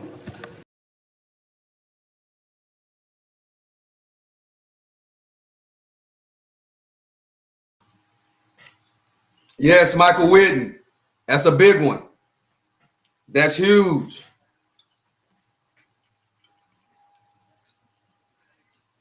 That's very huge. That's the best thing I like about that bill. No tax on overtime. That's great. The thing is, people got to understand, hold up, Trump is speaking again. You guys, but I wanted you to see it as opposed to waiting for us and then say, how was it, right? It really is pretty amazing. Did they take the vote yet? How's the vote going? I would normally be home waiting for the vote. Yes, we would. Or be in Congress. But I wanted to come down and see. I hear the vote's going to be good. So you'll let me know. You'll let me know. I will let Have you know. they taken it yet? What's that? They're taking it now. I don't think they're. Why nobody are wearing ties today? Not concluded, but they are. Boy, wouldn't that be an upset, huh? Yeah. Are you confident that this can get through the House? And is there any wiggle room on your July 4th? It's the greatest tax cut in the history of our country. And if it doesn't pass, it's the biggest tax increase in the history of our country. That alone, 68% increase, as opposed to a massive cut. It's the biggest tax cut in the history of our country, and everybody gets it. Mr. President and Madam Secretary, CNN yesterday pushed an app that lets you track where ICE agents are. Tom Homan was saying that perhaps CNN should be prosecuted for that as obstruction of law enforcement. Your response? Yeah, we're working with the Department of Justice to see if we can prosecute them for that, because what they're doing is actively encouraging people to avoid law enforcement activities, operations, and we're going to actually go after them and prosecute them with the partnership of PAM if we can, because what they're doing we believe is illegal. And they may be prosecuted also for having given false reports on the attack in Iran. They were given totally false reports. It was totally obliterated, and our people have to be celebrated, not come home and say, what do you mean we didn't hit the target? We hit the target first. You know, the pilots came home and they said we hit the target first. So they may be very well prosecuted for that. What they did there we think is totally illegal. Okay, let's go. Follow us. You got it. I want to see this play. Throw it. Marjorie Taylor Greene. Oh, really? Really? You works for who? He works for Real America's Voice. Oh, okay, good. You think it's easy being with Marjorie? You think I can take some heat? She was working out pretty hard this yes, weekend. Yes, she was. Wasn't she? Yeah, she was. All right. So then, Mr. President,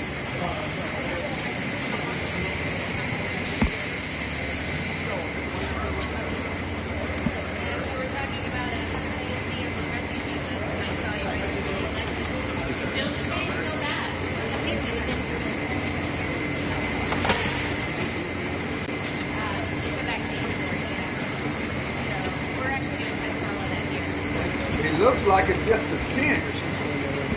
One, though, right? I would say so. Right?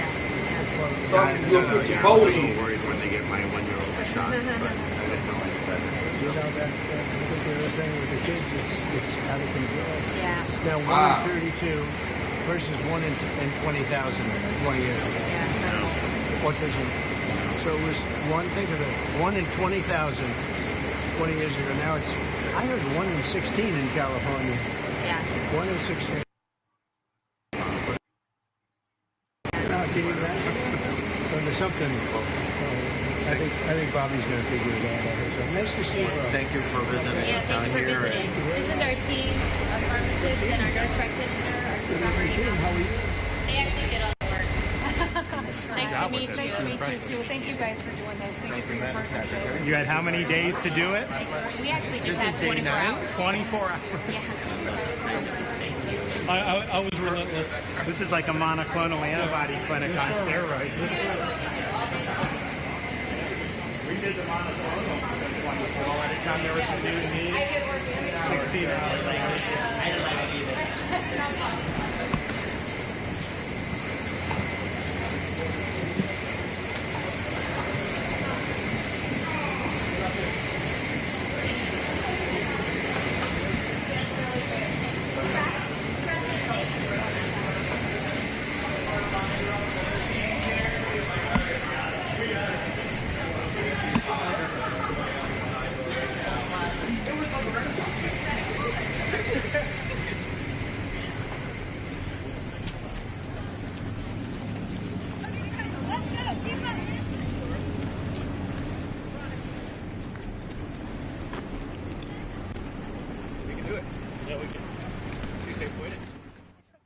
So you were taking a look at a couple of live feeds here, obviously really bright down there in the Everglades, but the photographers are really running behind President Trump as he does tour Alligator Alcatraz, which is that new immigration detention facility. In the smaller box on your screen there on the right-hand side, you can see protests and protesters there holding up signs. I'm actually going to bring that in full because it does seem that the feed with the president has just gone down there to the ground. But these are some protests here, protesting this brand new detention facility. So just wanted to give you all of these different angles, and then a reminder that the president is going to be participating in this roundtable discussion after he tours that entire facility. So a lot of live images to get to on this Tuesday, a lot of things going on here. You can count on us to bring you everything happening down there in Florida. Let's head back out to that image that we were just showcasing a little while ago, as we are seeing another vantage point of President Trump there with Florida Governor Ron DeSantis and Secretary of Homeland Security, Kristi Noem. Gavino, Michael, Savvy, welcome to the chat. Hope y'all having a great day.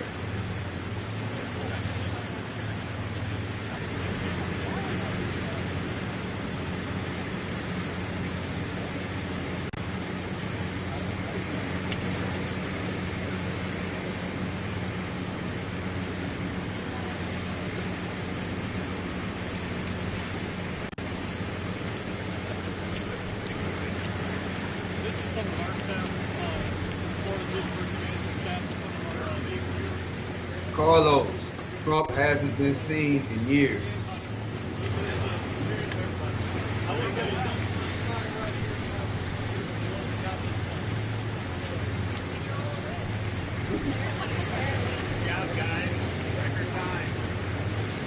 Appreciate you for hitting the like button.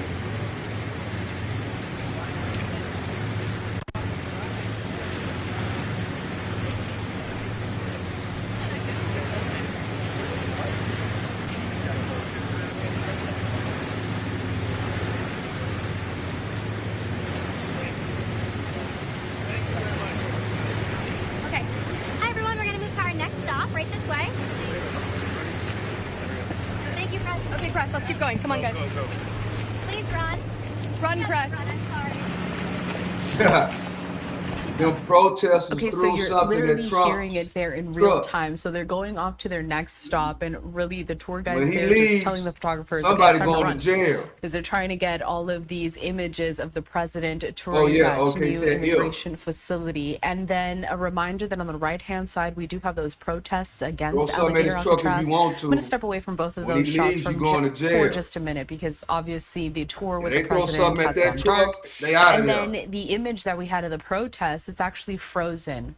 And it's important to mention that in the Everglades, in Florida, in the middle of these swamps, I mean, the signal is not that good. So sometimes the quality is going to be, you know, a little weak there, and it's going to buffer from time to time. But this is really just the reality of those images that we're getting here into our newsroom. Not too much activity happening at this moment. This is inside where that roundtable discussion is supposed to take place.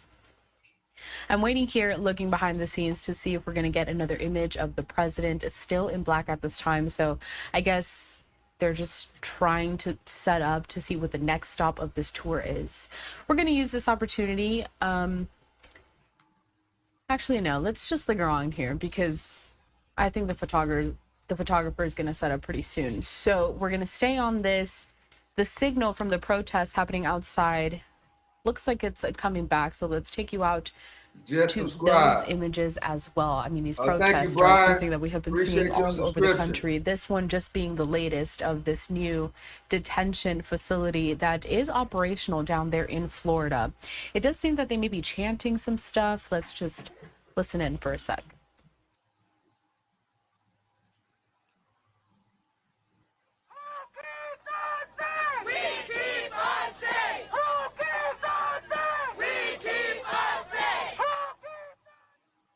So listening to some of the chants happening there, and we do have the image back here with the president. Going to keep this protest in a box for you. Let's go back as the photographer. All right, we inside the building now. Next point of that tour, you can see there's Alligator, Alcatraz of the beds that have been provided inside of this facility, wrapped up behind some fencing there. So let's stay with this. The president going to be walking through that door any moment now, accompanied by Florida Governor Ron DeSantis, as well as Secretary of Homeland Security, Christine. They got him behind fence, like animals.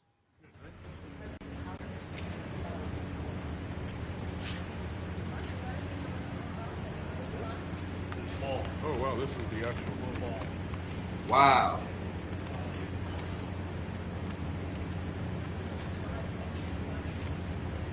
I think they got air conditioning though. It looks like it's air conditioned.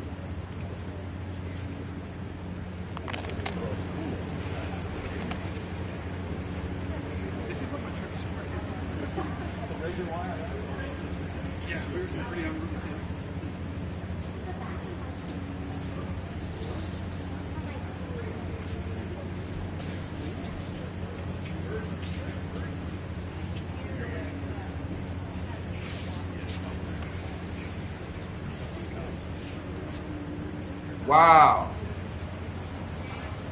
We getting an exclusive look inside of Alligator Alcatraz. Exclusive look.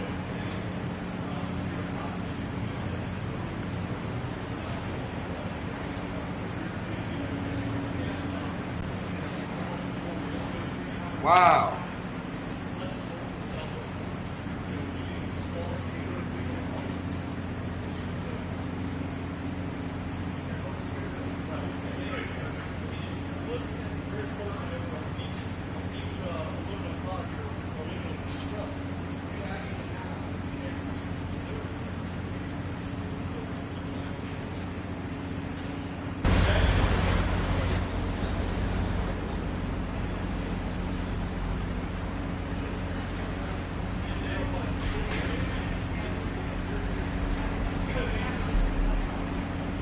Bro, remember me? Timothy III.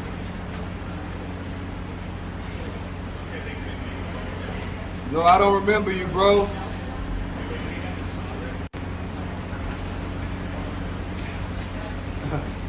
E-book uncle. I like that name. That's why it's called a detention center and not a hotel. Somewhere in time. Greatest president ever.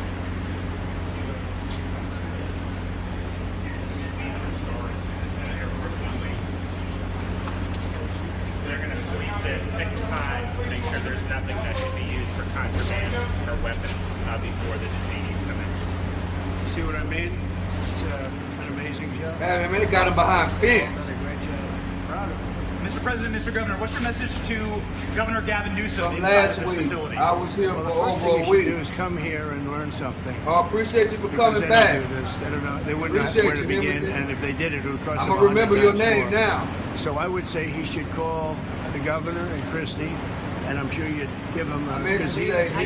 His state is a disaster, and he doesn't do this. Well, they have the original Alcatraz, so you guys could approve him being able to set one remember of you these now, up over him. there. I'm sure the secretary would be happy to do that and provide. My sense Appreciate is you he's probably joining not me. going to bite Hope on you that. having a great day. But I don't know that Hey, they'd be Chris, able how to you come in doing? at cost because they tried to do this high-speed rail. They spent like $150 billion, no tracks. We've got a privately funded rail in Florida from Miami to Orlando. It cost the taxpayers $0, and it's very successful. So it's just a much different approach between states. We're not going to let him get anywhere near Alcatraz. It'll cost 100 times more than they thought. Now, he ought to come here and study this because... You got to start coming more often. To the room, sir. Tomorrow. Hopefully, yeah. Welcome you over within here. the next They have the 24 hours. doctors, they have Yep. all the that professionals. guy. There's going to be a security sweep because there have been civilians here, so they will sweep this multiple times to make sure there's nothing can be used as weapons or any contraband.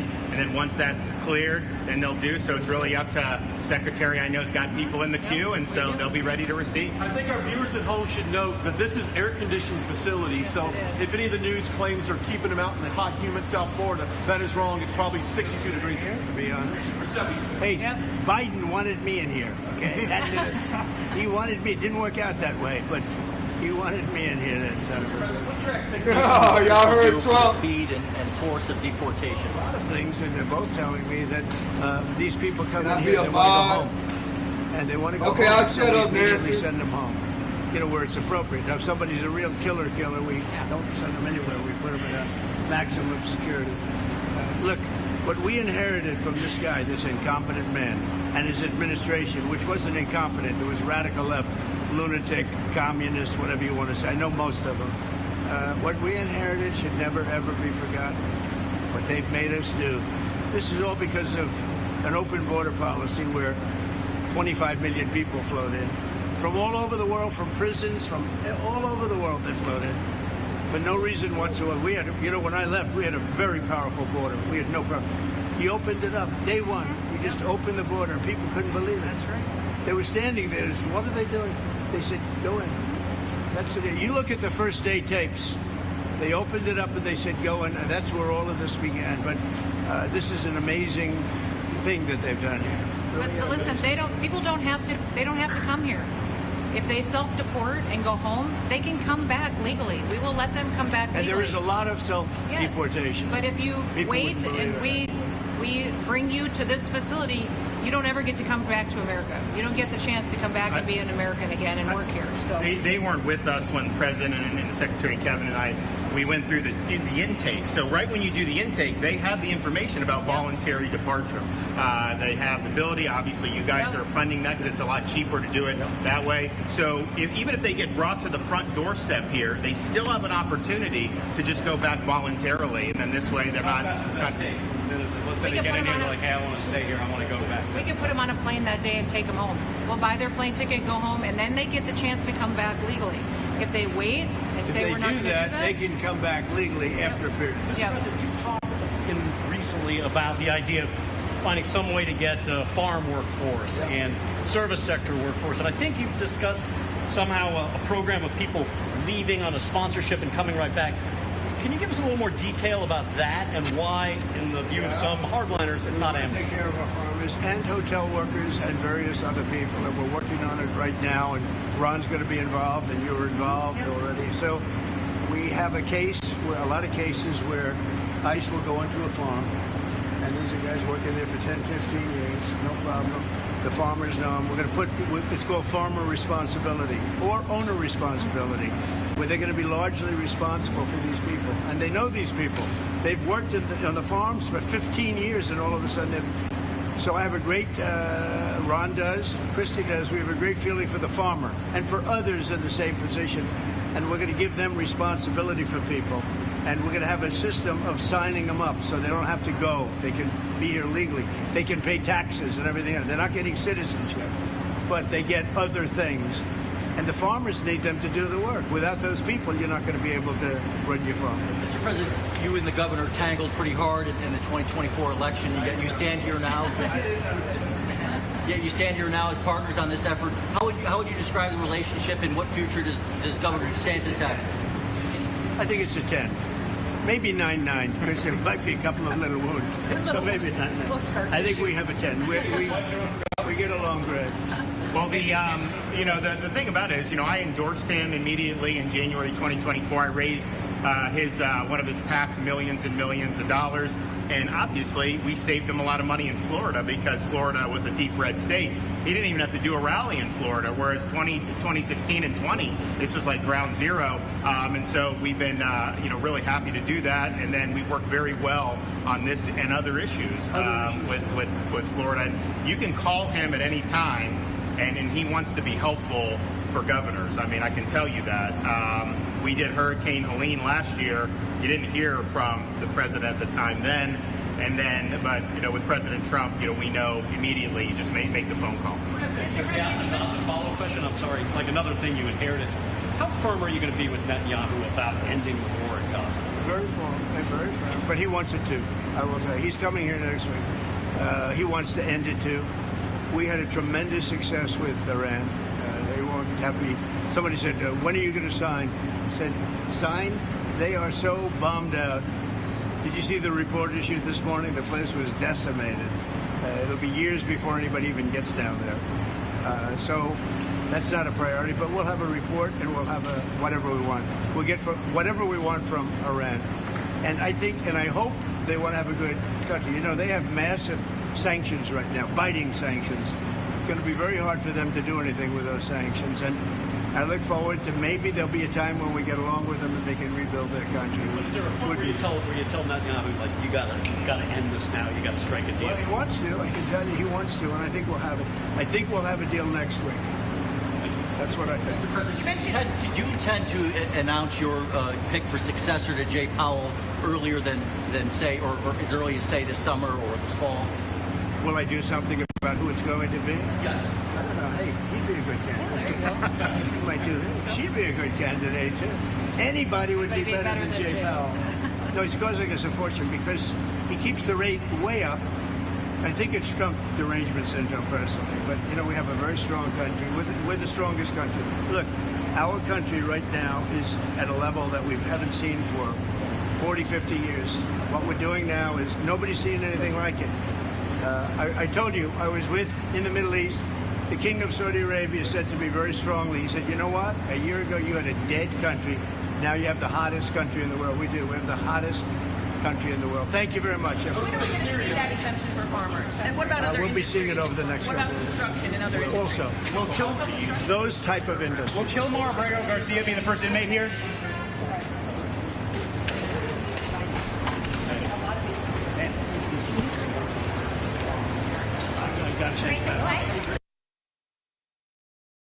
So listening in there to that feed, it just froze, but that was President Trump touring inside of that new facility there, that immigration detention center in the Florida Everglades. It's called, or it's being dubbed Alligator Alcatraz. We are taking a look here once again inside of this venue as we are waiting for the president to participate in a roundtable discussion to talk about these immigration efforts, not just in Florida, but across the country. We are going to go ahead and step away for a brief commercial break because we did officially lose that image, I do believe. Actually, it may be coming back. So let's take you back out here. So again, I mean, this is live. We're watching it with all of you guys in real time. So the photographers there just getting all of the sights from inside the facility, but you see all of those beds that have already been positioned there for several of the people that are going to be detained. And then they're moving along, so presumably just behind the president. Timothy, how old are you, bro? How old are you?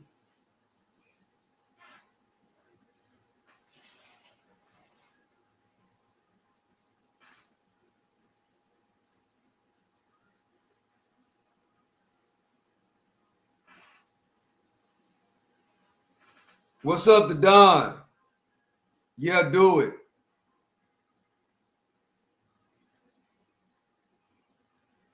Do what, Don?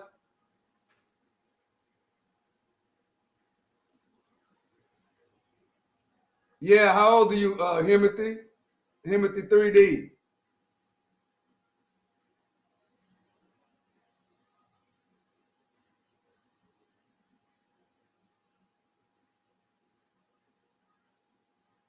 $19. Okay, Himothy.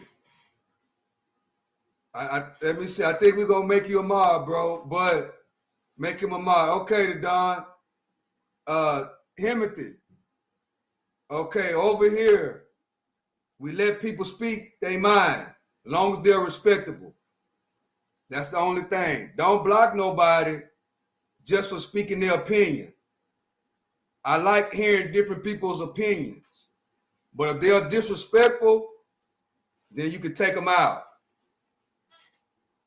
Just be respectable, you know. So let's see. I'm gonna make you a mod, Himothy.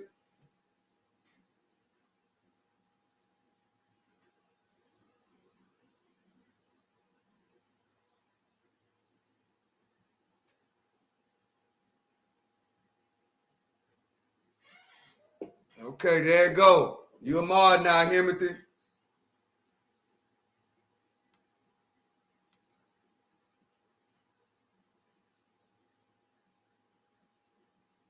Right. Hate and disrespect is a no. Okay, here we go. I love the state. As you know, Ron and I have had a really great relationship for a long time. We had a little off period for a couple of days, but it didn't last long. It didn't last long, and a lot of respect for each other. And it's a great honor to be deep in Florida, the Florida Everglades, to open America's newest migrant detention center. It's incredibly built, and you're seeing that yourself. That's why I said, let the press join us on our walk so they can see what's happening. It's known as Alligator Alcatraz, which is very appropriate because I looked outside and that's not a place I want to go hiking anytime soon. But very soon, this facility will house some of the most menacing migrants, some of the most vicious people on the planet. We're surrounded by miles of treacherous swampland, and the only way out is really deportation. And a lot of these people are self-deporting back to their country where they came from. Quite a few. We're amazed at actually the number. We took the FEMA money that Joe Biden allocated to pay for the free luxury hotel rooms, where he's paying hundreds of millions of dollars in New York City, and we used it to build this project. And Ron, it was just a little fraction of that money. The money they spent on that project, I happen to know the real estate developer. He's a he never really made that much, but he became very wealthy. With luxury, he didn't do well. With people that are not exactly luxury, he's made a fortune. I want to thank Florida Governor Ron DeSantis and Secretary of Homeland Security Kristi Noem, and Florida Attorney General James Uthmeier. Where is James? Where is he? You do a very good job. I hear good things. I hear good things about you from Ron too. No, you really do. He's even a good-looking guy. That guy's got a future, huh? Good job, James. I hear you did really, really fantastic. Worked hard. You're like in the construction business for a few days, right? Congratulations for all the hard work and to make this facility possible. It's amazing. Thanks as well to Florida Agricultural Commissioner Wilton Simpson. Where is Wilton? Where are you? Hi, Wilton. Been a long time. Thank you. Congressman Byron Donalds. Where's Byron? Hi, Byron. How are you? Good. Florida Speaker of the House, Daniel Perez. Daniel? Daniel? Thank you, Daniel. Why, you didn't want to sit up here with us, Daniel? Executive Director of the Florida Division of Emergency Management, Kevin Guthrie. Hi, Kevin. Good job. Acting Director of ICE, Todd Lyons. Todd, great job. And Senator Joe Gruters. He is a great guy. Where is Joe? We love Joe. Thank you very much. Thank you. Thank you, Joe. Joe is great. With the help of those incredible Border Patrol agents, we now have the lowest level of daily border crossings ever recorded. As you know, last month, the month of May, just got released 2 days ago, the number of illegal aliens into the United States was zero. Zero. Even I find that hard to believe. Somebody must have gotten in, I think. I don't know, but they say zero. And the people that count them are radical left Democrats. So when a radical left Democrat tells me it's zero, I believe him. But there's still much work to do. In the 4 years before I took office, Joe Biden allowed 21 million people, that's a minimum, I think it was much higher than that, illegal aliens to invade our country. He invaded our country just like a military would invade. It's tougher because they don't wear uniforms. You don't know who they are. More than the populations of New York City, Los Angeles, Chicago, Houston, Phoenix, and Philadelphia combined. That's what came into our country from prisons, from mental institutions, from street gangs, drug dealers. It's disgusting. This enormous country-destroying invasion has swamped communities nationwide with massive crime, crippling costs, and burdens far beyond what any nation could withstand. No nation could withstand what we did, and we're in the process of doing it, but we have some great people doing it now, and you see them up here with me. But it's, I'd call it like an unforced era. It's sort of like men and women sports. It's sort of like transgender for everybody. How could they have done this to our country? And we're never going to forget it. Last year, 15% of all the hotel rooms in New York City were used to house illegal aliens at costs that they never got for luxury. They never got this much for luxury people coming in from the wealthiest places on earth. They made more money with the illegal immigrants, with many rooms costing more than $300 a night, 6 times the rent of a typical American family. In Denver, Colorado, the city was forced to cut $10 million from its police and fire department budget as part of a $90 million plan to house illegal aliens.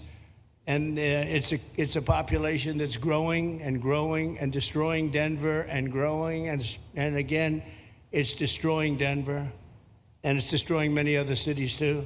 Likewise, one of the city's largest hospital system is drowning in unpaid medical bills, unpaid in the billions, after their emergency rooms were flooded with tens of thousands of illegals, leading to the closure of critical services. And these are really critical services. They can't even keep them open for American patients.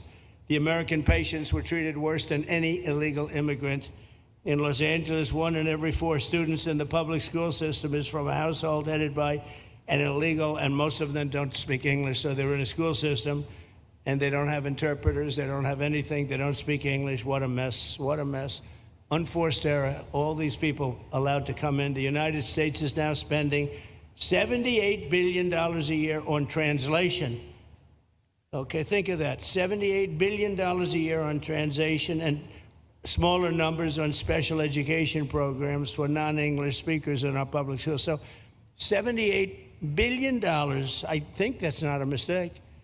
I would say $1 million maybe, hundreds of thousands of dollars, $78 billion, Joe, on translators and non-English speaking work. Federal government, the Justice Department, it's more than twice the cost of maintaining the United States Justice Department, what we're spending on translation and other things to help. In total, the average illegal alien costs American taxpayers an estimated $70,000. That's each, $70,000. I think that number is even low. If you care about balancing the budget, the single most impactful step we can take is to fully reverse the Biden migration invasion. One of the worst invasions we've ever had. We've never had an invasion like this. We've had invasions, but we've taken care of them. We've never had an invasion like this, and it's with us. And we have some very bad people out there looking to do big harm. That's why the One Big Beautiful Bill includes funding for 3,000 new Border Patrol officers and 10,000 new ICE agents. And I've gotten to know the Border Patrol and ICE very well. Unlike Kamala, she was the border czar, but she never saw the border. She never made one phone call. She was some border czar. She would have been some president. Probably would have been slightly better than Biden, though. I had to run against both of them, you know? The one guy, it's like a fighter. You knock out the one guy who's doing badly, then they put somebody else in. But fortunately, she was a stiff also. Otherwise, I would have been very angry. I would have been extremely angry. The heroes of ICE will also help round up and remove members of the savage drug cartels which are coming back into our country. And we got them out. Now some of them came back in. We just got them out again. And that's going to be a vicious cycle. But these are foreign gangs. They're horrendous people, killers, that have infiltrated our territory, including 8 which we have designated as foreign terrorist organizations, which gives us a lot more power for speed and getting them out much easier. And we had a great court victory, as you know, on Friday that allows us to do what we have to do from the Supreme Court of the United States.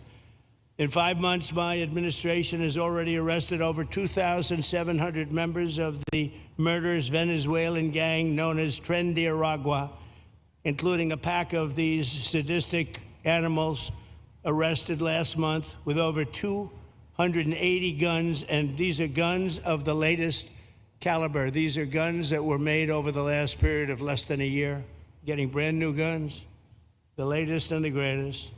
Every day, our brave law enforcement officers are hunting down and deporting migrant criminals who have committed heinous crimes, including more than 13,000 murderers, 11,888 to be exact, but I'd probably say the 13,000 is right also. Think of it, 11,888, and more than half of them, they committed more than one murder. So, Ron, many of them are out of here already, but it's still it's a hell of a number to be confronted with. Just this year, ICE agents in Miami have apprehended illegals with arrests for murder, kidnapping, rape, child sexual abuse, and arson, people of the worst order. We're getting these monsters out of the United States, out of Florida, out of all the places that they're in. And on January 20th, I signed an executive order empowering governors and state police to be deputized to enforce federal immigration laws, and Ron's already taken advantage of it. It's a tremendous advantage for the states. Most of them are doing it. Actually, the blue states tend not to do it. Even a couple of them have, though.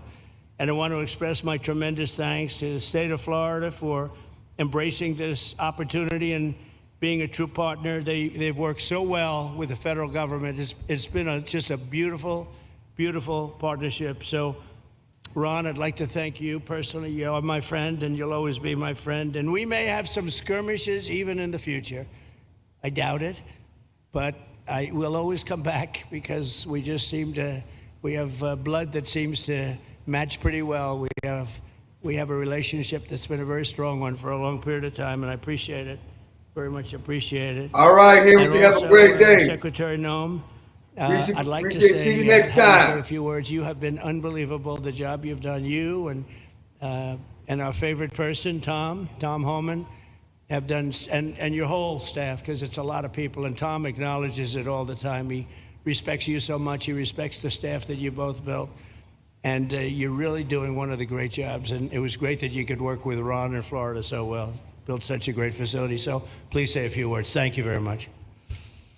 I don't know if this will work. Well, thank you, Mr. President. First of all, I want to thank you for putting the safety and the security of the American people first, and the way that you never lose focus on making sure that America stays our priority and that the families that live here get the chance to grow up and to raise their children in communities that are safe and that give them an opportunity to pursue the American dream. This facility here is a fantastic representation of what can happen when all of government works together and when it's accountable to the taxpayers and to the citizens that live here.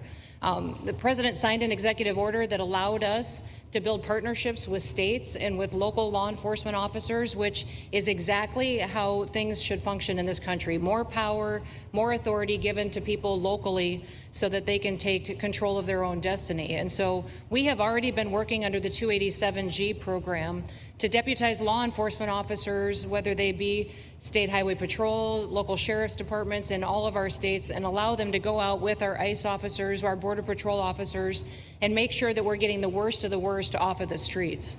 We also recognize that as we've been doing that and returning people back to their home countries, that we need detention facilities. We need beds to put them in place so that they can have their due process before they return home. And this facility is exactly what I want every single governor in this country to consider doing with us.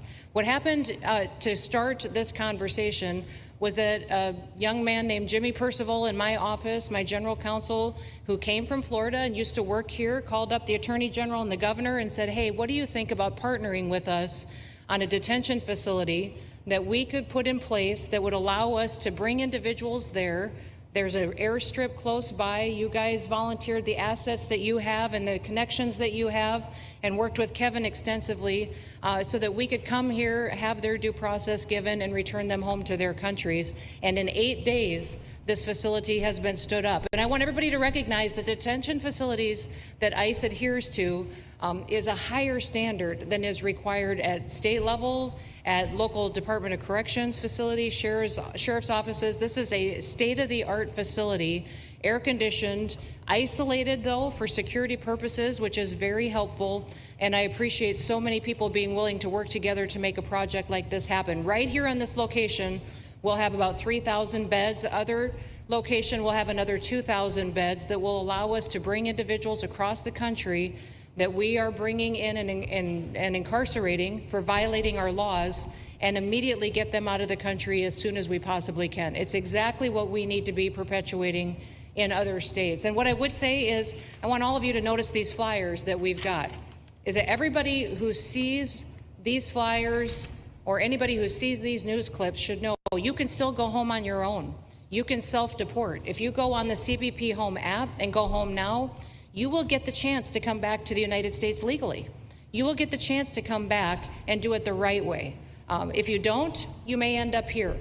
And you may end up here and being processed, deported out of this country, and never get the chance to come back. That is the consequences of breaking the law in the United States of America. Listen, our job is to uphold the law. This is a country of laws. We have a border now, and because we have a president that cares and recognizes that we need to be a nation of borders and a nation that upholds the law. If you break the law, there's consequences. We will deport you, and you will never get to be a United States citizen. You'll never even get to come back here and work and to pursue the American dream. But if you decide you want to go home now, go home, and we'll help facilitate it. We'll buy your plane ticket. We'll get you there. In fact, I just got back from Panama, Costa Rica, Guatemala, Honduras. Those countries are excited to get their citizens home. They're setting up programs to loan them money to buy houses when they get there, help them with food assistance, get their children educated, scholarships. They want their citizens that are living here in the United States illegally to come home and to be a part of their economy and help their countries grow. So this is a win-win for everyone. And I just want to end, Mr. President, by thanking our law enforcement officers, by thanking our ICE officers and our Border Patrol officers for what they do every day. They are out on the streets, and violence against them has increased over 500% since Trump has gone back into the White House, because he's upholding the law and because a bunch of liberals, socialists, and Marxists are out there lying about what President Trump is doing. President Trump is upholding freedom by what he is doing. The freedom to live safely in this country and to do things legally and to have justice. And because those liberals, and I'm calling out you, CNN, I'm calling you out because you lie every single day about what these operations are.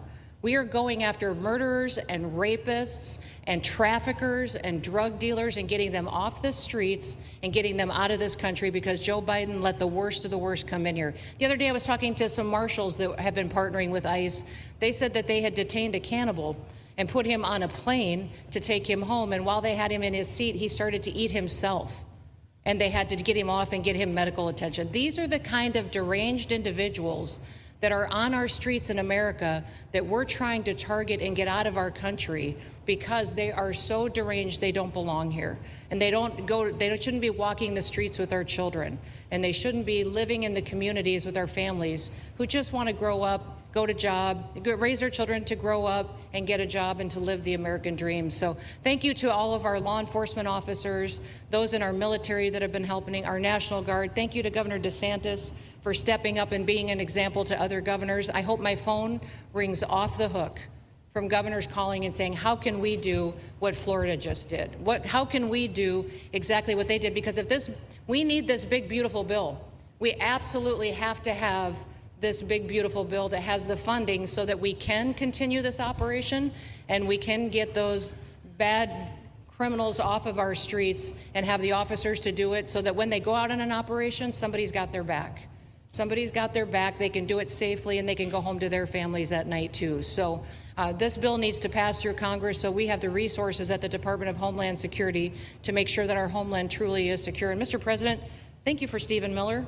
I just want to thank you for him. This guy calls me night and day and tells me all of his wise advice and wisdom, but he's a rock star because he loves this country and he's passionate about making sure that nobody is prioritized over an American citizen.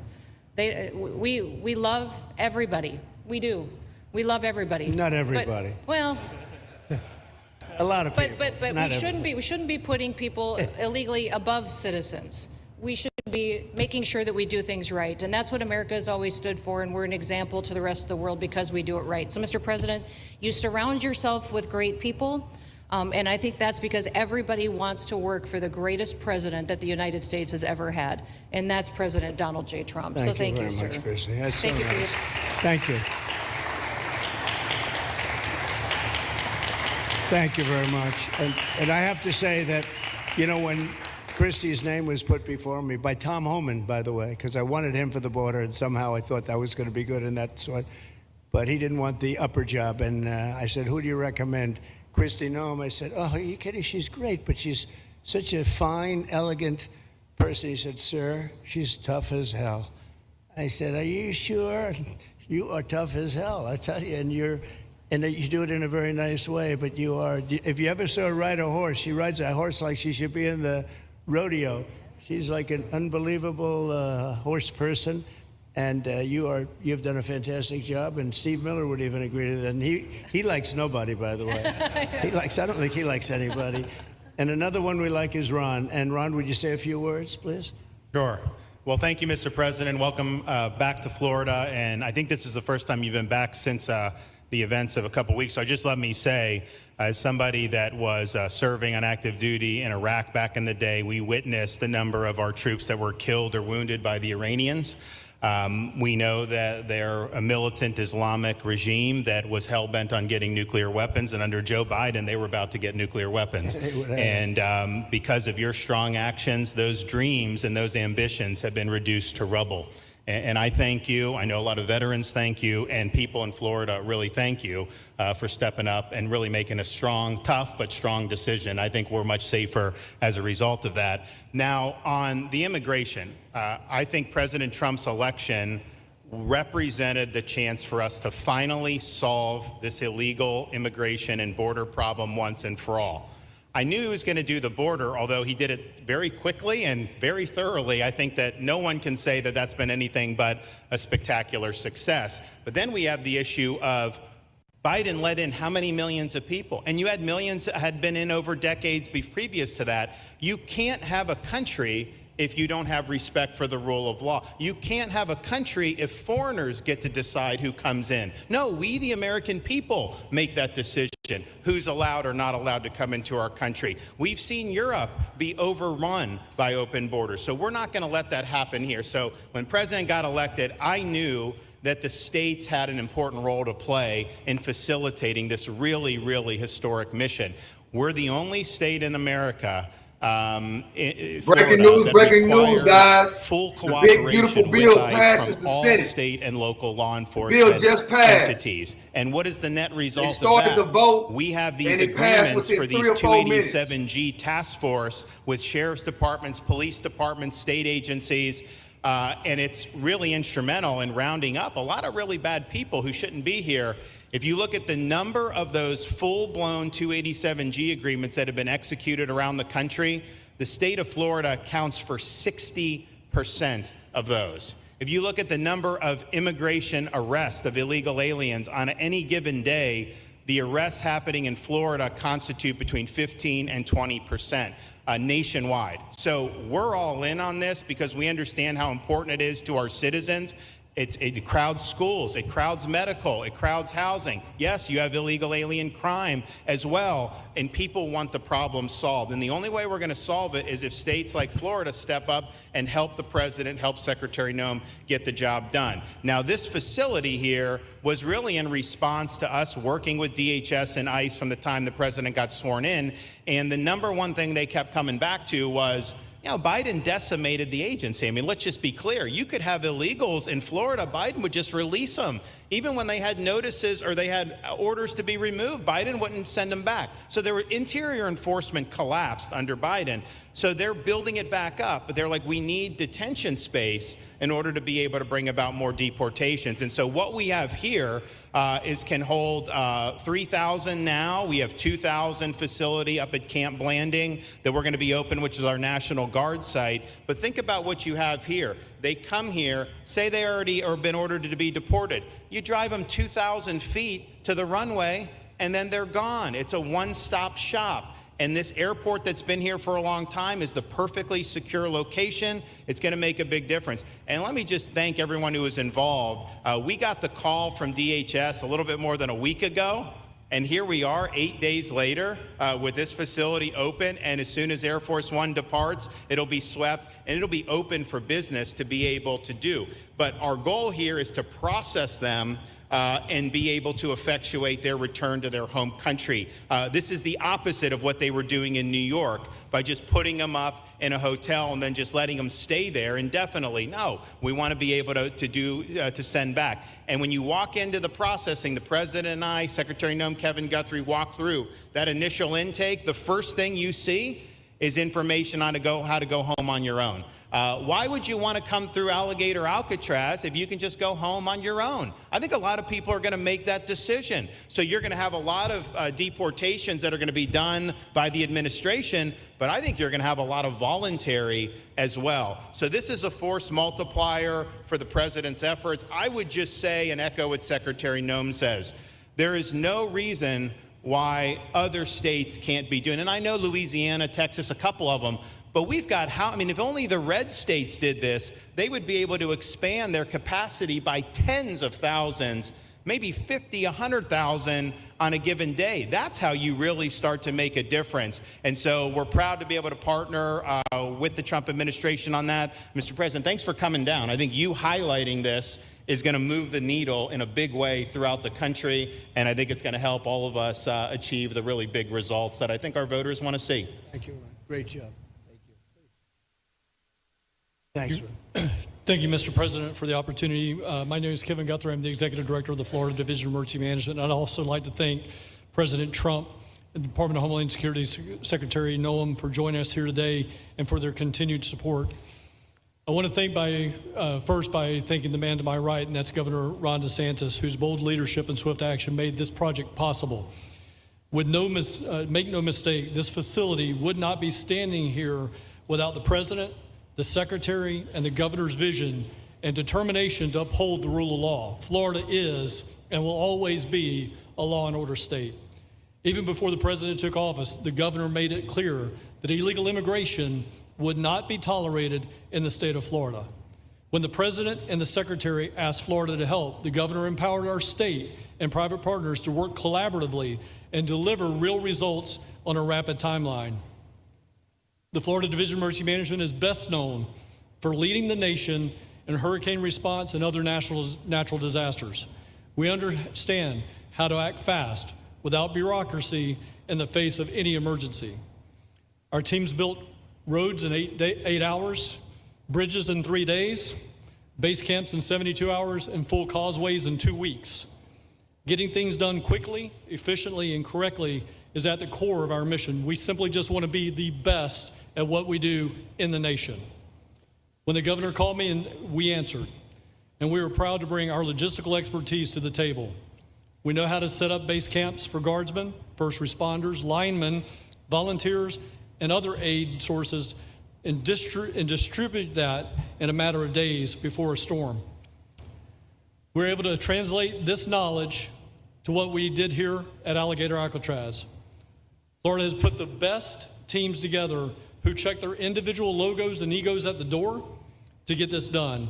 Not just for you, Governor, but Mr. President, for you as well. There are over 13 different vendors that came together to get this solved in 8 days. Truly a whole of private sector partnership to get that done. Behind you on these boards, in only 8 days, we have built a fully compliant detention facility with a detainee capacity of up to 3,000 people, with room for additional capacity if you asked us to do so. The detention facility includes over 158,000 square feet of housing and is a fully aluminum frame structure rated for winds of 110 miles an hour or a high-end Category 2 for those people that don't think that we're taking that into consideration. This is Florida, by the way. Power supply is fully redundant with backup generators in place. We've put a staff village here on site with a capacity of 1,000. Our services are hot meal 3 times a day, 24/7 medical facility, pharmacy, air conditioning, access to indoor and outdoor rec yards, legal and clergy support services, laundry.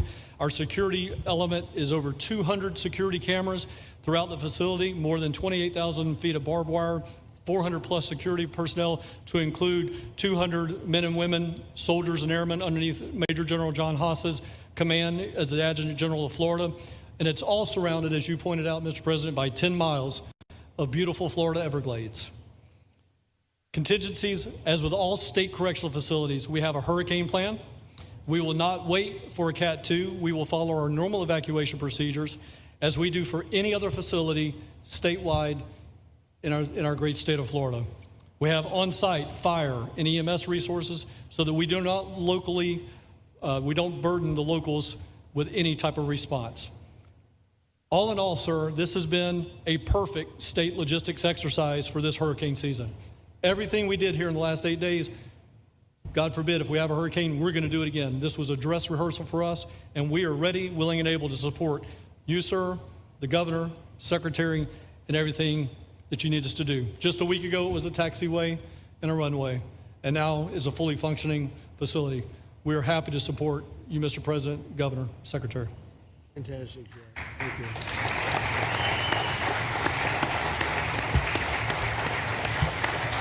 Byron, please.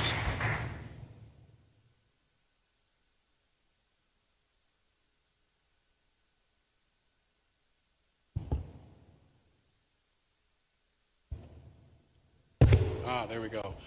First of all, Mr. President, we all have to thank you for your leadership and for the mandate that the American people gave you to finally secure our borders and to deport criminal illegal aliens and longstanding illegal aliens out of the United States.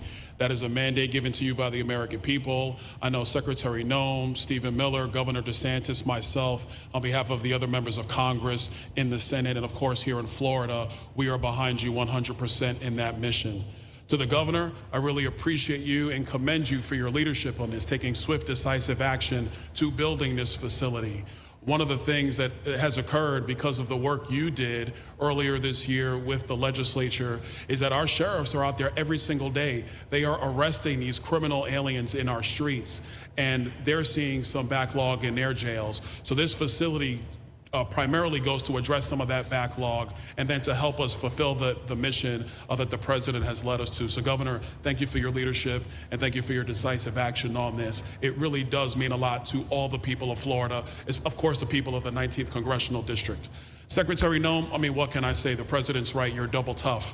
So we appreciate all your leadership. You and Tom Homan have been doing a great job. And I'm actually going back to DC after this because we have to vote on one big, beautiful bill in the House. We have to get that to the president's desk so we can get you the resources that you need to fulfill the mission that the American people have asked us to do. I totally agree with what Mr. Guthrie has said. This is a logistical marvel when something like this occurs. We've seen Florida Department of Emergency Management answer the bell time and time again. The governor has said we need to accomplish this, and DEM gets that job done. And we had a side conversation about, I know there were some concerns. People were like, well, what happens if a hurricane comes? What happens if this happens? And I looked at Kevin Guthrie and I said, you already have a plan, don't you? And he goes, of course we have a plan. You know that we do. This is what Florida does, Mr. President. And so I want to commend you for your leadership and your vision on this. Governor, thank you for all that you've done with your vision and determination. Secretary Noem, we're going to get the bill done so you get the resources you need. See you, sir. Thank you very much. Oh, thank you. Wow. Thank you. Universal. Yes. You know, I'm waiting and listening to these yes, they wonderful just words. voted on They it. are music to my ears. And but it passed. I was also wondering how we're doing. But I now know it this got to is go prime back time. to the It House. shows that I care about you because I'm here and I probably should be there. But It got to go we do back to the care. House. Thank you very much. And then they James, got to please. re-vote on it again. Because when they moved it to the Senate, Well, I can They speak on behalf changed of a all few of our things inside sheriffs, the bill. state law enforcement, So our now it police has to chiefs. go back to the House. We are going to continue and to they have to make revote arrests, all our over pedal again. to the metal, But as many yes, as we can. it did We want to just fill this pass place the up. Senate.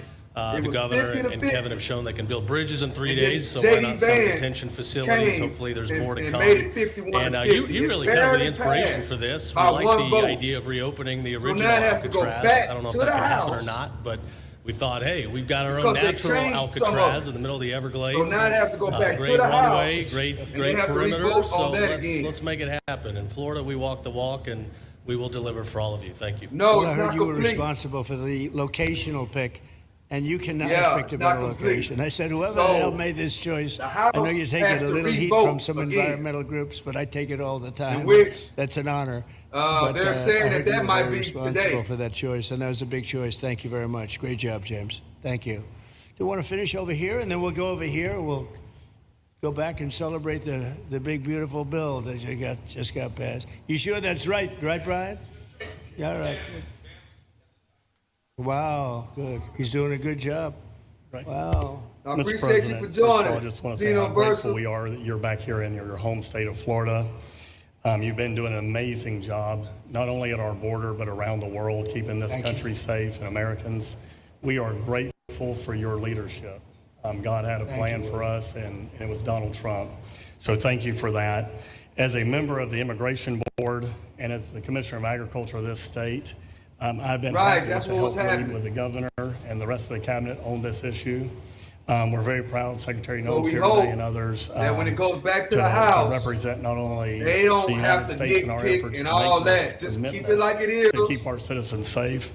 Let But it go we're going through, to continue in and Florida let's go to and get remove it the done. barriers to have your vision come true of a safe United No tax States. on overtime. We're going to get these illegals, the illegal criminals out of this state, and we really appreciate you and your leadership in this effort. So thank you for being here Thank you today. very much. You're doing a great job, too. Thank you. Thank you, Mr. President. Joe Gruters, State Senator. I'm a member of your Homeland Security Advisory Council, your Vice Chairman. Thank you for that appointment. And thank you for coming back to Florida and everything that you do. Every single day you are delivering on the promises that you promised to us at all of the events you've done throughout the years, but specifically this last campaign. You deserve all the credit for everything, and you are surrounding yourself with incredible people, like Secretary Noem, Stephen Miller.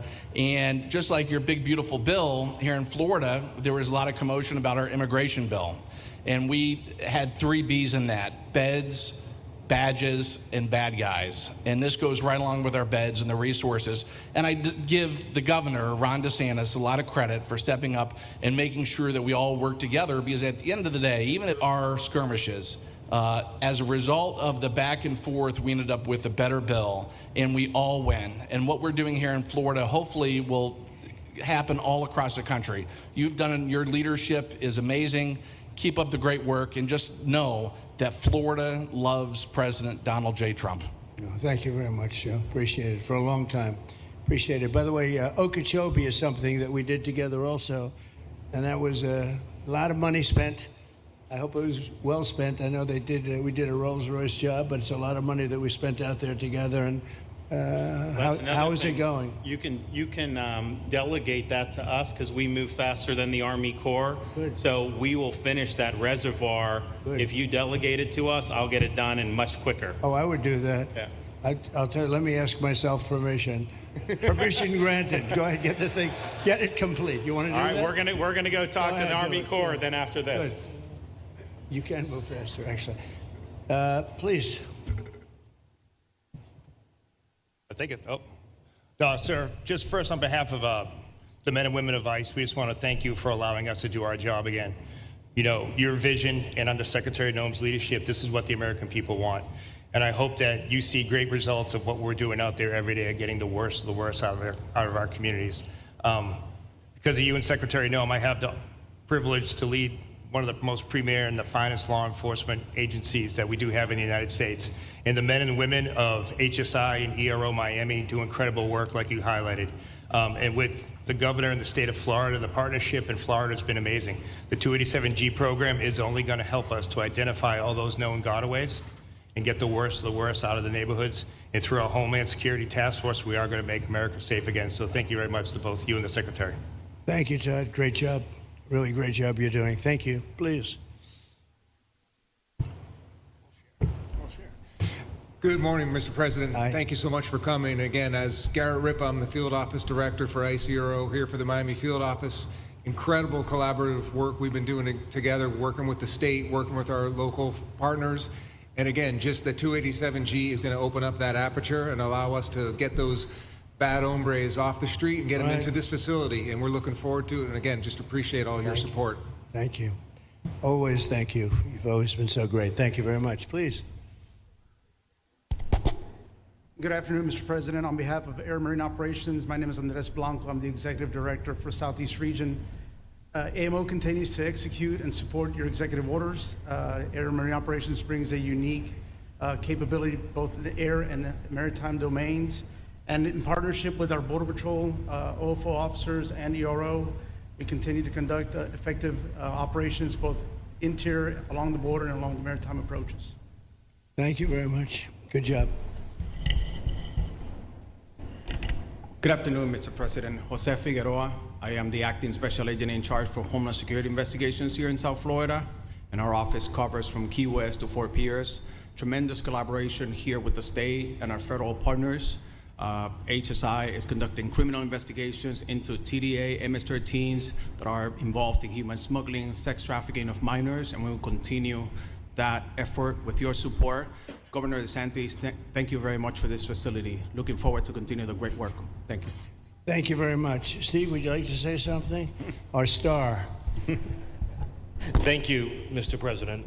I just want to say on a personal note, getting to watch what you've done over the last 5 months to deliver on a 50-year hope and dream of the American people to secure the border. When President Trump came into office on January 20th, the United States had endured the largest wave of illegal immigration in human history. Not just American history, human history. And within just a few days, President Trump, through his strength, leadership, diplomacy, and vision, achieved the most secure border anyone in the world has ever seen. When we recently went overseas to the NATO summit, I had senior staff in foreign governments come up to me and ask me how he achieved the Trump miracle on his border and could that be replicated in their countries. For individuals who don't work in this space, to have 0 successful illegal entries in an entire month should be an impossible achievement. There's a 2,000-mile border with one of the poorest countries in the world, and you have open travel from 150 countries into Central America and South America. Welcome to the there chat. are 2 billion people in the world that would economically benefit from illegally coming to the United States. And through the deployment of the military, through the deployment of novel legal and diplomatic tools, through the building of physical infrastructure, through the empowering of ICE and Border Patrol and the entire federal law enforcement apparatus, President Trump achieved absolute border security. And now, once this legislation is passed, he will be able to make that with those resources permanent. Watching what you've done, sir, has been one of the honors of a lifetime. I'm proud to be able to play any role in it. And what President Trump is going to achieve next with the resources in this bill will make America safer, stronger, freer, more sovereign, and more prosperous than it has ever been before. Thank you, sir. Thank you, Steve. Yeah. Thank you. And the bill is going to be great for Ron. It's going to be great for Florida, too. A lot of set-asides for Florida, some of the things that you wanted to do. And so it's great news to hear that it was approved. Do you want to take a few questions, Ron? We'll take a few questions from these. Yeah, please, go ahead. Yeah. Thank you, Mr. President. Given the likelihood of the One Big Beautiful Bill passing, and we look forward to the success of this facility here, how many more facilities like this do you feel that the country needs in order to enact your agenda of mass deportations? Well, I think we'd like to see them in many states, really, many states. This one, I know Ron's doing a second one, at least a second one, and probably a couple of more. And, you know, at some point, they might morph into a system where you're going to keep it for a long time. You know, it's not that far away from jails that take years to build, and money is spent and wasted. And, you know, like the railway that they have in California that costs like 40 times more than it was supposed to cost. The same things happens with prisons. You look at this, in a short period of time. Ron, James, and some of the people that really worked on it along with our people, they did this in less than a week. And you look at it, it's incredible. The incredible thing is picking the site, because the site was one of the most natural sites. It might be as good as the real Alcatraz site. You know, it could be. Well, that's a spooky one too, isn't it? That's a tough site. But so I think it could last as long as they want to have it. I mean, you may morph this into, you know, your prison system, frankly, which I know you always need, unfortunately. I'd like to say, you know, a little controversial, but I couldn't care less. We have a lot of bad criminals that came into this country, and they came in stupidly. It was an unforced error. It was an incompetent president that allowed it to happen. It was an auto pen maybe that allowed it to happen, and it did happen. But we also have a lot of bad people that have been here for a long time, people that whack people over the head with a baseball bat from behind when they're not looking and kill them, people that knife you when you're walking down the street. They're not new to our country. They're old to our country. Many of them were born in our country. I think we ought to get them the hell out of here, too. You want to know the truth. So maybe that'll be the next job that we'll work on together. But I think getting them out, you know, we forget about them. We had some bad accidents in New York. And they're not accidents. They were done very much on purpose. People being pushed into a subway just before it arrives, going 40 miles an hour. And they're 10 feet away from where the thing is. You get pushed right into the face of the subway train, get whacked and killed. And these are sick people. I'd like to get them out of here, too.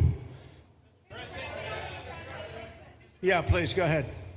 White shirt, glasses. Julio Rosas, Blaze Media, sir. A couple months ago, I ran into former DHS Secretary Mayorkas, and I asked him a couple questions about his disastrous handling of the border. He didn't like my questions. But the number one question that I heard from people in responding to my video was, why hasn't he been arrested yet? You know, obviously you guys are cleaning up the mess that was made deliberately for the past 4 years, and so people want accountability. It's great to see that the border is secured, and it's great to see the state level cooperation. But I guess I would ask you, why hasn't he been held accountable, or anybody really? Well, you know, pardons were given out by to many people, and they shouldn't have been given out. Like the Unselect Committee of Political Thugs was given a pardon because they destroyed all of the information from 2 years of hearings, and they should be arrested, but they were given pardons. Was he given a pardon, Mayorkas? Was he not? I don't believe so. Well, I'd take a look at that one, because what he did is it's beyond incompetence. Something had to be done. Now, with that being said, he took orders from other people, and he was really doing the orders, and you could say he was very loyal to them, because it must have been very hard for him to stand up and sit up and, you know, talk about what he allowed to happen to this country and be serious about it. So he was given orders. If he wasn't given a pardon, I could see looking at that. In fact, why don't you take a look at it, Kristen? He was impeached, but yeah, it was just a fake impeachment. It was a fake impeachment. Why don't you take a look at it? I think he was so bad. They were all so bad. Look, it was the worst president in the history of our country. We've had some bad ones, but he was the worst president. But somebody told Mayorkas to do that, and he followed orders, but that doesn't necessarily hold him harmless. So take a look at it. It's a very good question, actually. Thank you. Hello, Bobby. How you doing? Yeah, please. Appreciate you for joining me. Go ahead. Mr. President, you and the Secretary have both said that many people have self-deported since you came back into office. Yeah. How many is many, and has the rate gone up? How do you see the tempo of that moving forward going on?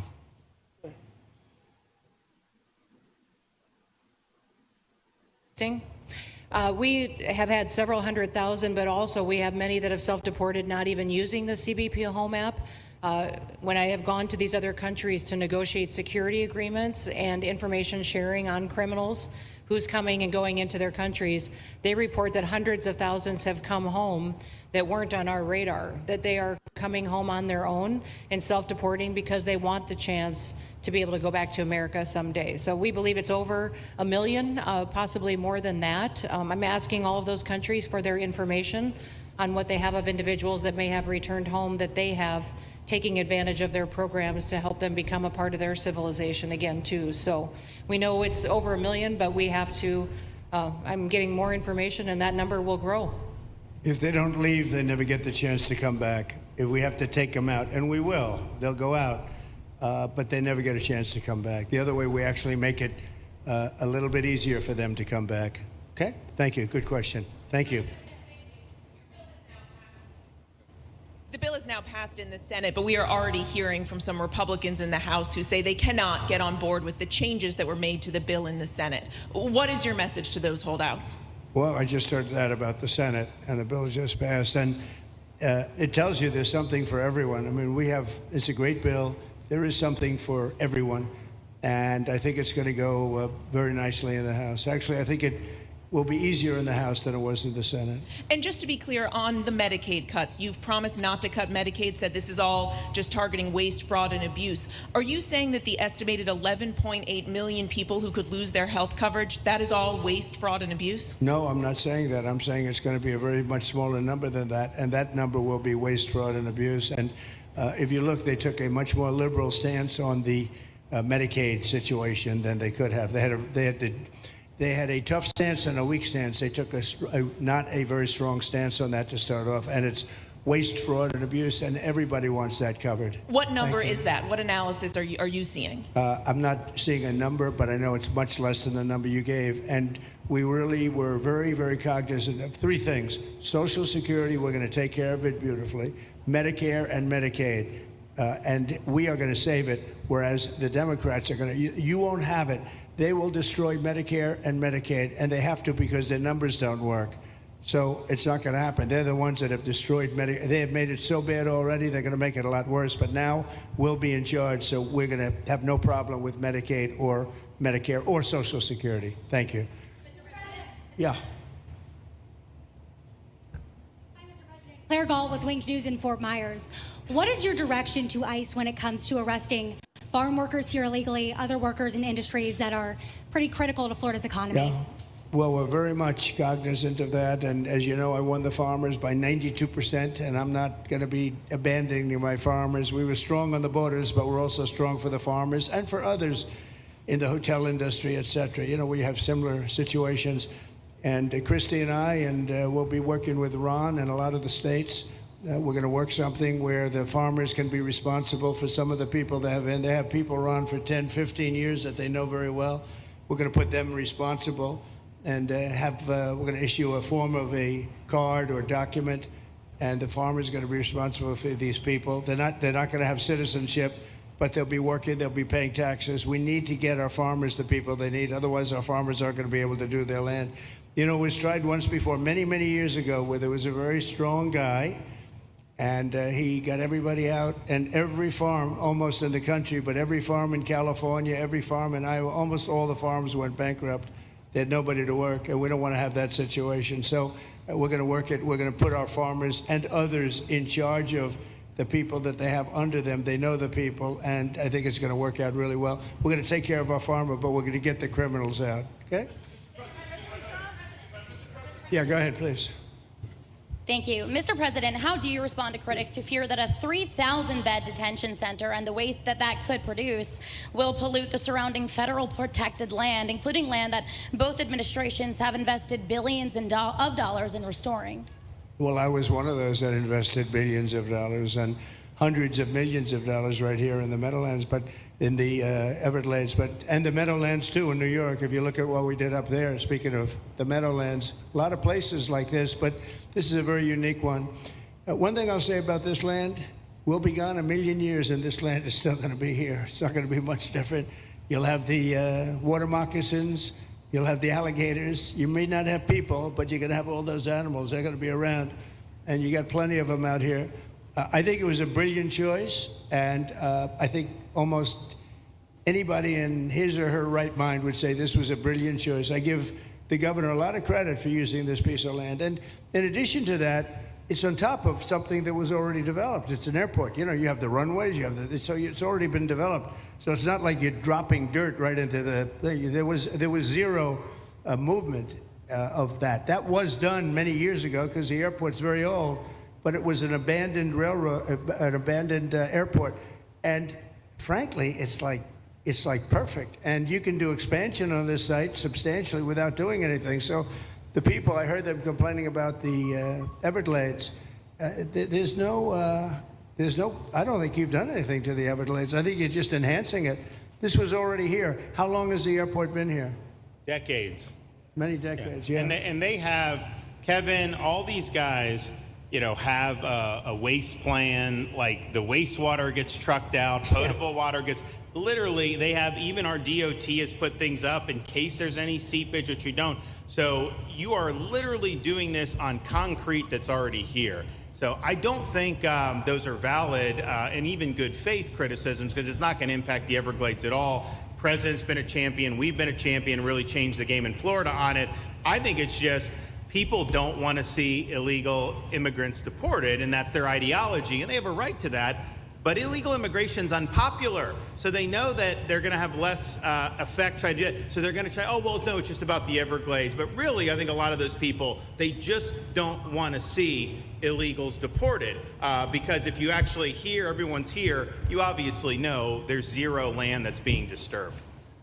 Well, when we talk about popularity, though, I will say I ran on the issue of illegals, and we have to get them out.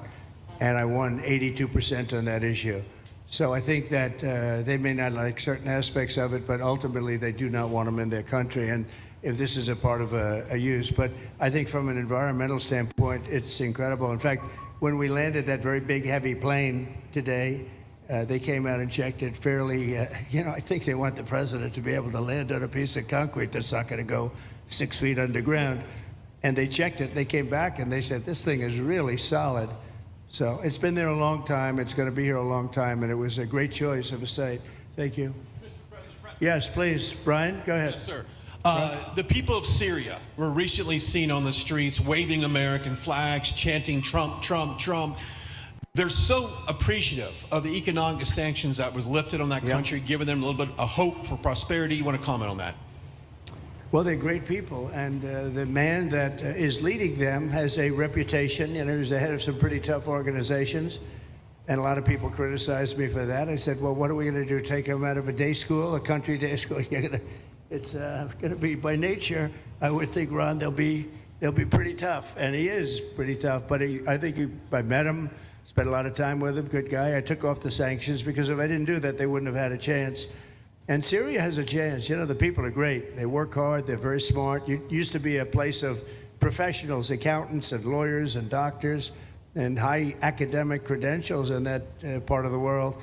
And I think it's going to work out great. I took off the sanctions, and they were very appreciative. They were shocked, but they were very appreciative. We're giving them a chance at survival. With the sanctions, it couldn't have worked. Thank you. Mr. President, your beloved New York City.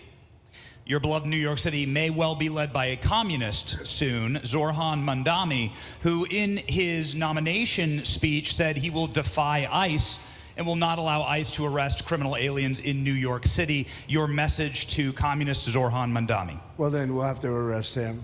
Look, we don't need a communist in this country, but if we have one, I'm going to be watching over him very carefully on behalf of the nation. We send him money. We send him all the things that he needs to run a government.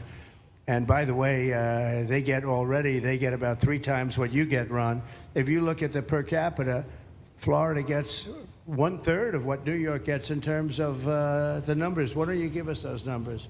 Yeah, well, because that's what we should send him. Yeah, well, like sometimes people say Florida gets more because they count Social Security recipients, but that's not money to the state. Those are seniors that live here. If they move to North Carolina, you could count it there. So it has no interaction with the state government. They get more in the city and state governments than we get. Right, substantially.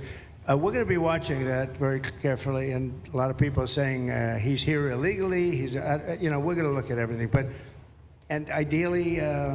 He's going to turn out to be much less than a communist. But right now, he's a communist. That's not a socialist. I've always said, we will not have socialism in this country. In the speeches, I said, well, what? They skipped socialism. And you get a lot of them like that. And you see AOC, she's out there with her, bad IQ. She's out there ranting and raving about how wonderful he is. And look, so far he's winning. He still has a race to win, but so far he's winning, and he has an advantage as a Democrat in New York City.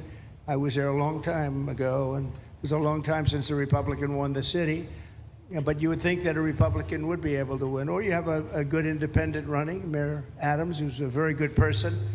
I helped him out a little bit. He had a problem, and he was unfairly hurt over this question. He made a statement to the effect that this is terrible. New York City can't have all these immigrants come in, and like he was indicted the following day. And I said, that was a phony indictment, and it was a phony indictment. That was a Biden indictment. I said, don't feel bad. I got indicted 5 times every time you opened your mouth. That was a bad group. That was a very dangerous group, I will tell you. These were not nice people. That was the only thing they could do. They had no policy. They had no skill. They had no anything. But they were very good at that. They were vicious, vicious, horrible people. Thank you very much. Yeah, please go ahead. Anna Giratelli with the Washington Examiner. Governor DeSantis has proposed using National Guard, deputizing them as immigration judges to get through this massive backlog of people in the immigration court. Would you be open to that? Yes, he has my approval. Okay. That wasn't too hard to get, was it? He didn't even have to ask me, James. You didn't even need James to ask me. He has my approval, okay? Good. I also like what he's doing in Okeechobee. He has my approval for that. I don't know how we work that out, but we'll work it out. We'll follow up. Go ahead. Please. President Trump, Jake Stofan with Action News Jax from up in Jacksonville. There's some talk about a facility similar to this up in Camp Blanding. Has that been approved by DHS? If not, what's the timeline? When could we see ground break on that? Well, I'll ask Ron or James to talk about it. Do you want to mention it, James? The overarching plan, I think the secretary has said she supports the whole plan, so you guys are going to keep going. Yeah. So, Mr. President, just specifically, the response for proposals is out for that today. It closes, I can't even remember what day of the week it is, but it closes on Wednesday at 5 o'clock. Then we will do notice to proceed. So I would say right after our wonderful Independence Day, we will be starting construction there at that facility. You're going to have another big runway there, too. That's great. Wow. Well, I love these runways. It's very convenient, I must say. Having a runway is a nice thing. Today, you don't get runways approved. I will tell you, it's tough to get a runway. Although in the age of Trump, you get them approved fast. You know, we're approving massive electrical bins, what they call them bins, but big electrical facilities for all of the factories and the AI that's coming in. They're going to build their own electric. They're going to be really. They're going to be made into electrical providers. They're going to have a lot left over. They'll put it into the grid. I think, well, they're going to end up doing so much. They'll put it into the grid. Won't even cost anything from their standpoint. But so we have a lot of that happening. We get approvals fast. So, but I was just saying, runways are hard to get, but we'll get them now. But in the past, I would say over the past 30, 40 years, when you can get a runway, that was considered gold. Okay, please, go ahead. Go ahead. Sure.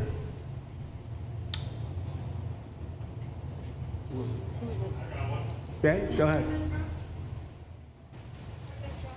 Yes. President Trump, Laverne McGee, News 6 Orlando. You have fulfilled several campaign promises along with the help of Governor Ron DeSantis. What is the next campaign promise that you plan to fulfill to the American people? So we have turned this country around in less than 6 months. And when I was away, and I was telling Ron, I was telling some others, I've said it a little publicly, I guess, but I met a lot of very important people. The King of Saudi Arabia, I was there 2 weeks ago, and Qatar, the leader of Qatar, who's great, and the leader of UAE, who's great. These are very substantial people, very smart people, and good people. And all three of them said essentially the same thing, along with many other people, because I just left NATO. NATO's we took it up to 5%. Nobody can believe that one run. That would be hard, but nobody believes that. What happened in NATO, over $1 trillion a year from like nothing. It was an honor. But every leader said that a year ago, this country was dead. They had no confidence in the United States. They really felt it was a dead country, and it was some bad things were going to happen. But they used the term, it was a dead country, and now they said you have the hottest country anywhere in the world. We're the hottest country in the world right now. And we turned it around fast. I thought it would take longer than this. We turned it around fast. Some of it was psychology, and we had to know how good we were. But others was getting rid of rules, regulations, and all of the things that I got rid of already. I signed more executive orders than anybody in history, times like 3 or 4. And I got rid of just one. I got rid of the other night. You buy a house, they have a faucet in the house, Joe, and the faucet, the water doesn't come out. They have a restrictor. You can't, in areas where you have so much water, they don't know what to do with it. You have a shower head, the shower doesn't, you think it's not working. It is working. The water's dripping out. And that's no good for me. I like this hair nice and, I like that hair nice and wet. You have to stand in the shower for 20 minutes before you get the soap out of your hair. And I put a thing in, and it sounds funny, but it's really not. It's horrible. And when you wash your hands, you turn on the faucet, no water comes out. You're washing, the water barely comes out. So this was done by crazy people. And I wrote it all off and got it approved in Congress so that they can't just change it, because I did it in my first term. Everyone was so happy. And then one of the first things that Biden did when he came back is he put the restriction on showers, toilets, and sinks. Put this restriction, and washing machines.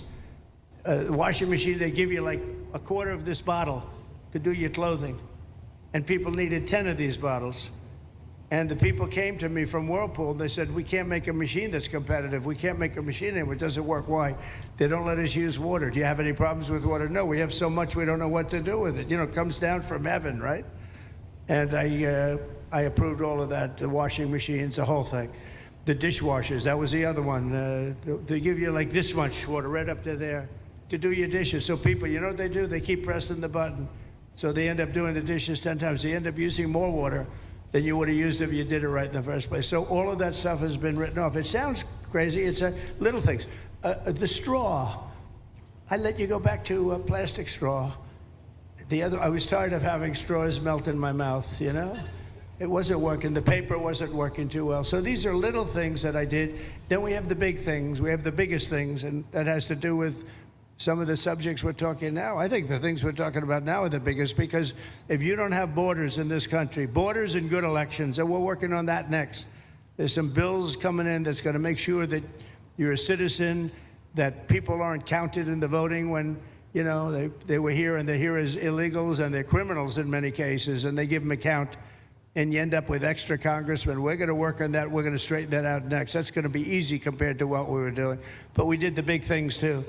But little things like that, a straw, little things like a washing machine with no water. People go out, they spend all their money on a washing machine. The damn thing doesn't work. You can't use the water. Then you go to your sink, and that doesn't work either. You're stuck. You know what you do? You have dirty plates the next day. That's it. And we solved so many common sense problems. And they weren't easy. You know, there are people that really believe in this stuff. But, you know, most states have so much water, they don't know what to do with it. And look at North Carolina. I mean, they had a lot of water.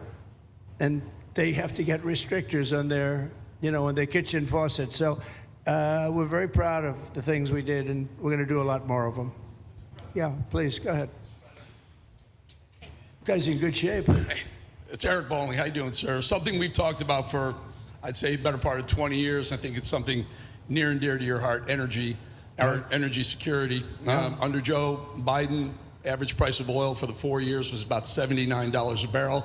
He drained the SPR halfway down, promised to replenish it, never did. That's right. Under you, first term, $53 average price for 4 years. Hello, Darla. How you Biden doing? was $78 for 8 years. Appreciate you for joining. It was never refilled. The question is now it's $64 or so. Yeah. Coming down rapidly. Coming down, and what a great opportunity to fix another one of Joe Biden's problems, one of the things he broke in America, giving us the energy security of an emergency SPR, Sure. fill it to, maybe even go beyond and fill it to 1 billion barrels this time at a much cheaper price. Thoughts on the energy sector? So it holds 77 million barrels, and we had it up to the top, if you remember. And I was proud of that, and I made a deal to buy it at the lowest price of oil. It was a good deal, good instinct. And we filled it up, and when he came in, he started using it to keep oil prices down because he blew our energy policy out. Energy and his bad spending is what caused inflation. So now we have no inflation. Gasoline just hit $1.99 today in 5 states. $1.99, isn't that a nice sound? It was up to $4, and going up to $5, $6, and $7. In California, it was $7.70. But we just hit in five states, $1.99, $1.98. And it's coming down to that level, so that'll be a big thing. And one of the reasons the prices and costs are going down when you go to the supermarket, because I said I was going to get costs down. We're getting the cost down. Food is coming down. When I came out, my first week, if you remember, I had a lunatic reporter screaming at me saying, eggs are going through the roof. What are you going to do about eggs? I said, I just got here. I didn't know anything about eggs. I had to call you. I said, look, I just got you. Tell me the problem. Well, they doubled in price, and they're going to be 5 or 6 times higher. They were right, actually. I said, let me work on it. And now we have eggs down to the same numbers it was when I first came in. You know, we lowered the cost of groceries. A simple word like that, groceries, it was like almost a strange word. I hadn't heard the word in so long, but what could be more beautiful than the word grocery? And we have the prices way down. We have the energy way down. Energy brought the groceries down, if you want to know the truth. And, you know, so we think we're going to get it lower, and we're going to fill up the it's called the Strategic National Reserves. I had it topped out. And this guy would use them every time before the election. He'd use them whenever they had an what's election. up, Aaron? It was How you artificial. doing? But believe it or not, as big as joining. that, are tens of hundreds of millions of barrels of oil, all filled up at low prices. But it was really meant for wars, and it wasn't meant for keeping your prices down during a holiday so that somebody could get elected. But they used it, and they didn't bring it. The only mistake you made, they didn't bring it a little down. They brought it right down to the bottom. The thing is practically empty. They never filled it up. They never spent 10 cents in filling it up. And we'll do that. When the market is right, we'll fill it up. I want to fill it up when the market's right. Thank you. How about one more question? Okay, please, in the back. Dana Marie McNichol, Fox News Channel. Mr. President, is there an expected time frame that detainees will spend here, days, weeks, months? And does that have anything to do with the immigration judges you just spoke about being trained and staffed here? When you say, what was the first part of your question? Is there a specific time frame you expect the detainees to spend here? Days, weeks, months? In Florida? Yes, here at Alligator, I'm going to Alcatraz. spend a lot. Look, this is my home state. I love it. I love your government. I love all the people around. These are all friends of mine. They know them very well. I mean, I'm not surprised that they do so well. They're great people. Ron has been a friend of mine for a long time. I feel very comfortable in the state. I'll spend a lot of time here. I want to, you know, for 4 years, I've got to be in Washington, and I'm okay with it because I love the White House. I even fix up the little Oval Office. I make it, it's like a diamond. It's beautiful. It's so beautiful. It wasn't maintained properly, I will tell you that. But even when it wasn't, it was still the Oval Office, so it meant a lot. But I'll spend as much time as I can here. You know, my vacation is generally here because it's convenient. I live in Palm Beach. It's my home. And I have a very nice little place, nice little cottage to stay at, right? But we have a lot of fun, and I'm a big contributor to Florida. You know, pay a lot of tax, and a lot of people move from New York, and I don't know what New York is going to do. A lot of people moved to Florida from New York, and it was for a lot of reasons, but one of them was taxes. The taxes are so high in New York, they're leaving. I don't know what New York's going to do about that, because some of the biggest wealthiest people and some of the people that pay the most taxes of any people anywhere in the world, for that matter, they're moving to Florida and other places. So we're going to have to help some of these states out, I think. But thank you very much. I'll be here as much as I can. Very nice question. With that, I'd like to just end by saying I want to thank Ron and James and all of the people that have done such a great job, all of your staff. Really fantastic work. And it really started with site selection. You can do a great job, but if you have the wrong site in real estate, you have the wrong site, you're dead. And this was a great site selection, despite what you may read in the environmental press. Good job. And this was an honor for Christy and myself and Steve and all of our people to be here. And I also appreciate the media. They've treated us very fairly. Over the last few weeks, I've been treated very nicely.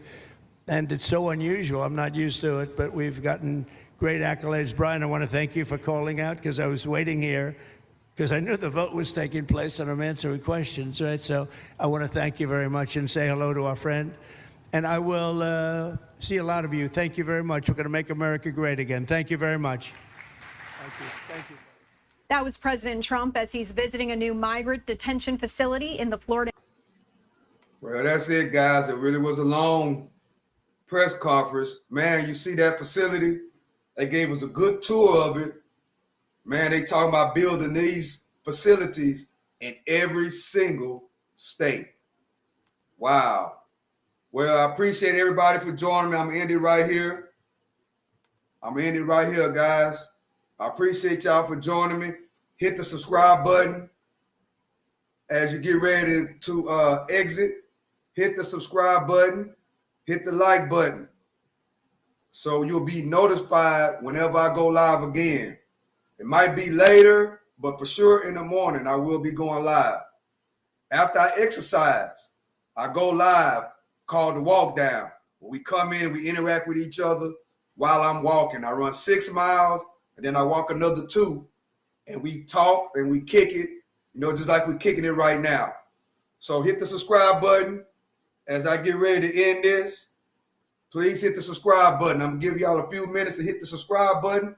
I appreciate everybody for kicking it. All 78 people.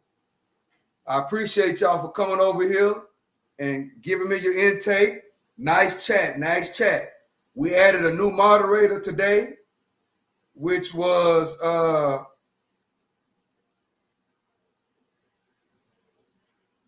where is he at? Himothy. Shout out to Himothy. We added a new moderator today. Shout out to Himothy. So I appreciate y'all for rocking with me. I hope y'all have a great day. Massive tax cuts, especially no tax on tips and overtime. Okay, let's see what's going on. Maybe I shouldn't leave that fast. Today, Senate Republicans betray the American people and cover the Senate in utter shame. They betrayed the American people and covered the Senate in utter shame. In one fell swoop, Republicans passed the biggest tax break for billionaires ever seen, paid for by ripping away health care for millions of people and taking food out of the mouths of hungry kids. This is not a big, beautiful bill at all. That's why I moved on the floor to start the title. It is now called The Act. That's all it's called. But it is really the big, ugly betrayal, and the American people know it. This vote will haunt our Republican colleagues for years to come. Because of this bill, tens of millions will lose health insurance. Millions of jobs will disappear. People will get sick and die. Kids will go hungry, and the debt will explode to levels we have never seen. Also that the billionaires and corporate special interests get a permanent tax break. This bill is so irredeemable that one Republican literally chose to retire rather than vote yes and decimate his own state. But there were many, many senators who felt like he did. They knew how bad it was for their states, but they didn't have the courage, they didn't have the backbone to vote with the people of their states. They voted in obeisance to Donald Trump and his billionaire buddies because, as one of the senators said, we are all afraid, speaking of the Republican senators. One other thing of note, after the back and forth we saw the past 30 hours, those backroom deals, sweetheart negotiations, we found out that Senate Democrats successfully fought a provision that the Senate Republicans were using to try and get Senator Murkowski's vote. The Medicaid provision in question was a handwritten parenthetical notation, not even disclosed to the Dems, that created a special new preference for Alaska. We fought and we won. This is a polar payoff, and it should not have stood, and it didn't. And let me say this. On the Republican side, when the bill passed, there was a bit of somberness that I don't think was expected. And that's because they knew deep in their hearts how bad this bill is for them, their states, and the Republican Party. They knew that following Trump would be a very, very bad move for the country and for the Republican Party. When people start losing their Medicaid, when they start losing their jobs, when their electric bills go up, when their premiums go up, when kids and parents lose SNAP funding, the people of America will remember this vote. The American people will remember the Republican betrayal. Good looking out, bro. And Americans will pay the price for this perfidy for generations. Generations. So God bless you too. We Democrats fought very, very hard. We won a remarkable number of cases with the parliamentarian over and over and over again. We broke through with the American people, who by a 2-to-1 margin don't like this bill. And because of our relentless focusing on a simple, unified message, billionaires win, families lose, that the Republicans are taking away your health care to give a tax break to billionaires, it has sunk in with the American people, and it will remain. And our battle is not over. We're going to be fighting in July and August and throughout the year, reminding Americans when their hospitals close, when their health insurance is cut off, when their friends lose their jobs because clean energy has been so decimated. They'll remember. They'll remember. We will make sure of that. Questions? Yes. Peter Schumer, how will you make sure of that? We already saw Tillis saying he's not running for re-election. Now you have the Republican senators, a list of them who did vote for this. What is your strategy? We're going to be in their states in every way. We are going to organize. We are going to have all the people who are hurt organized. You're going to see a constant battle in those states, reminding people day in and day out of what happened. And that's going to be we Democrats in the Senate. It's going to be all of the groups who were hurt so badly. It's going to be just average folks. You saw how many people marched last month. There'll be many more marches, many more protests against this big, ugly betrayal. Yes? Schumer, why did you strike the name One Big Beautiful Bill? And is it your hope that it irritates President Trump? I didn't even think of President Trump. I thought of the truth. This is not a beautiful bill. Anyone who loses their health insurance doesn't think it's beautiful. Any worker in clean energy industry who loses their job does not think it's beautiful. Any mom who can't feed her kid on $5 a day doesn't think it's beautiful. We wanted the American people to know the truth.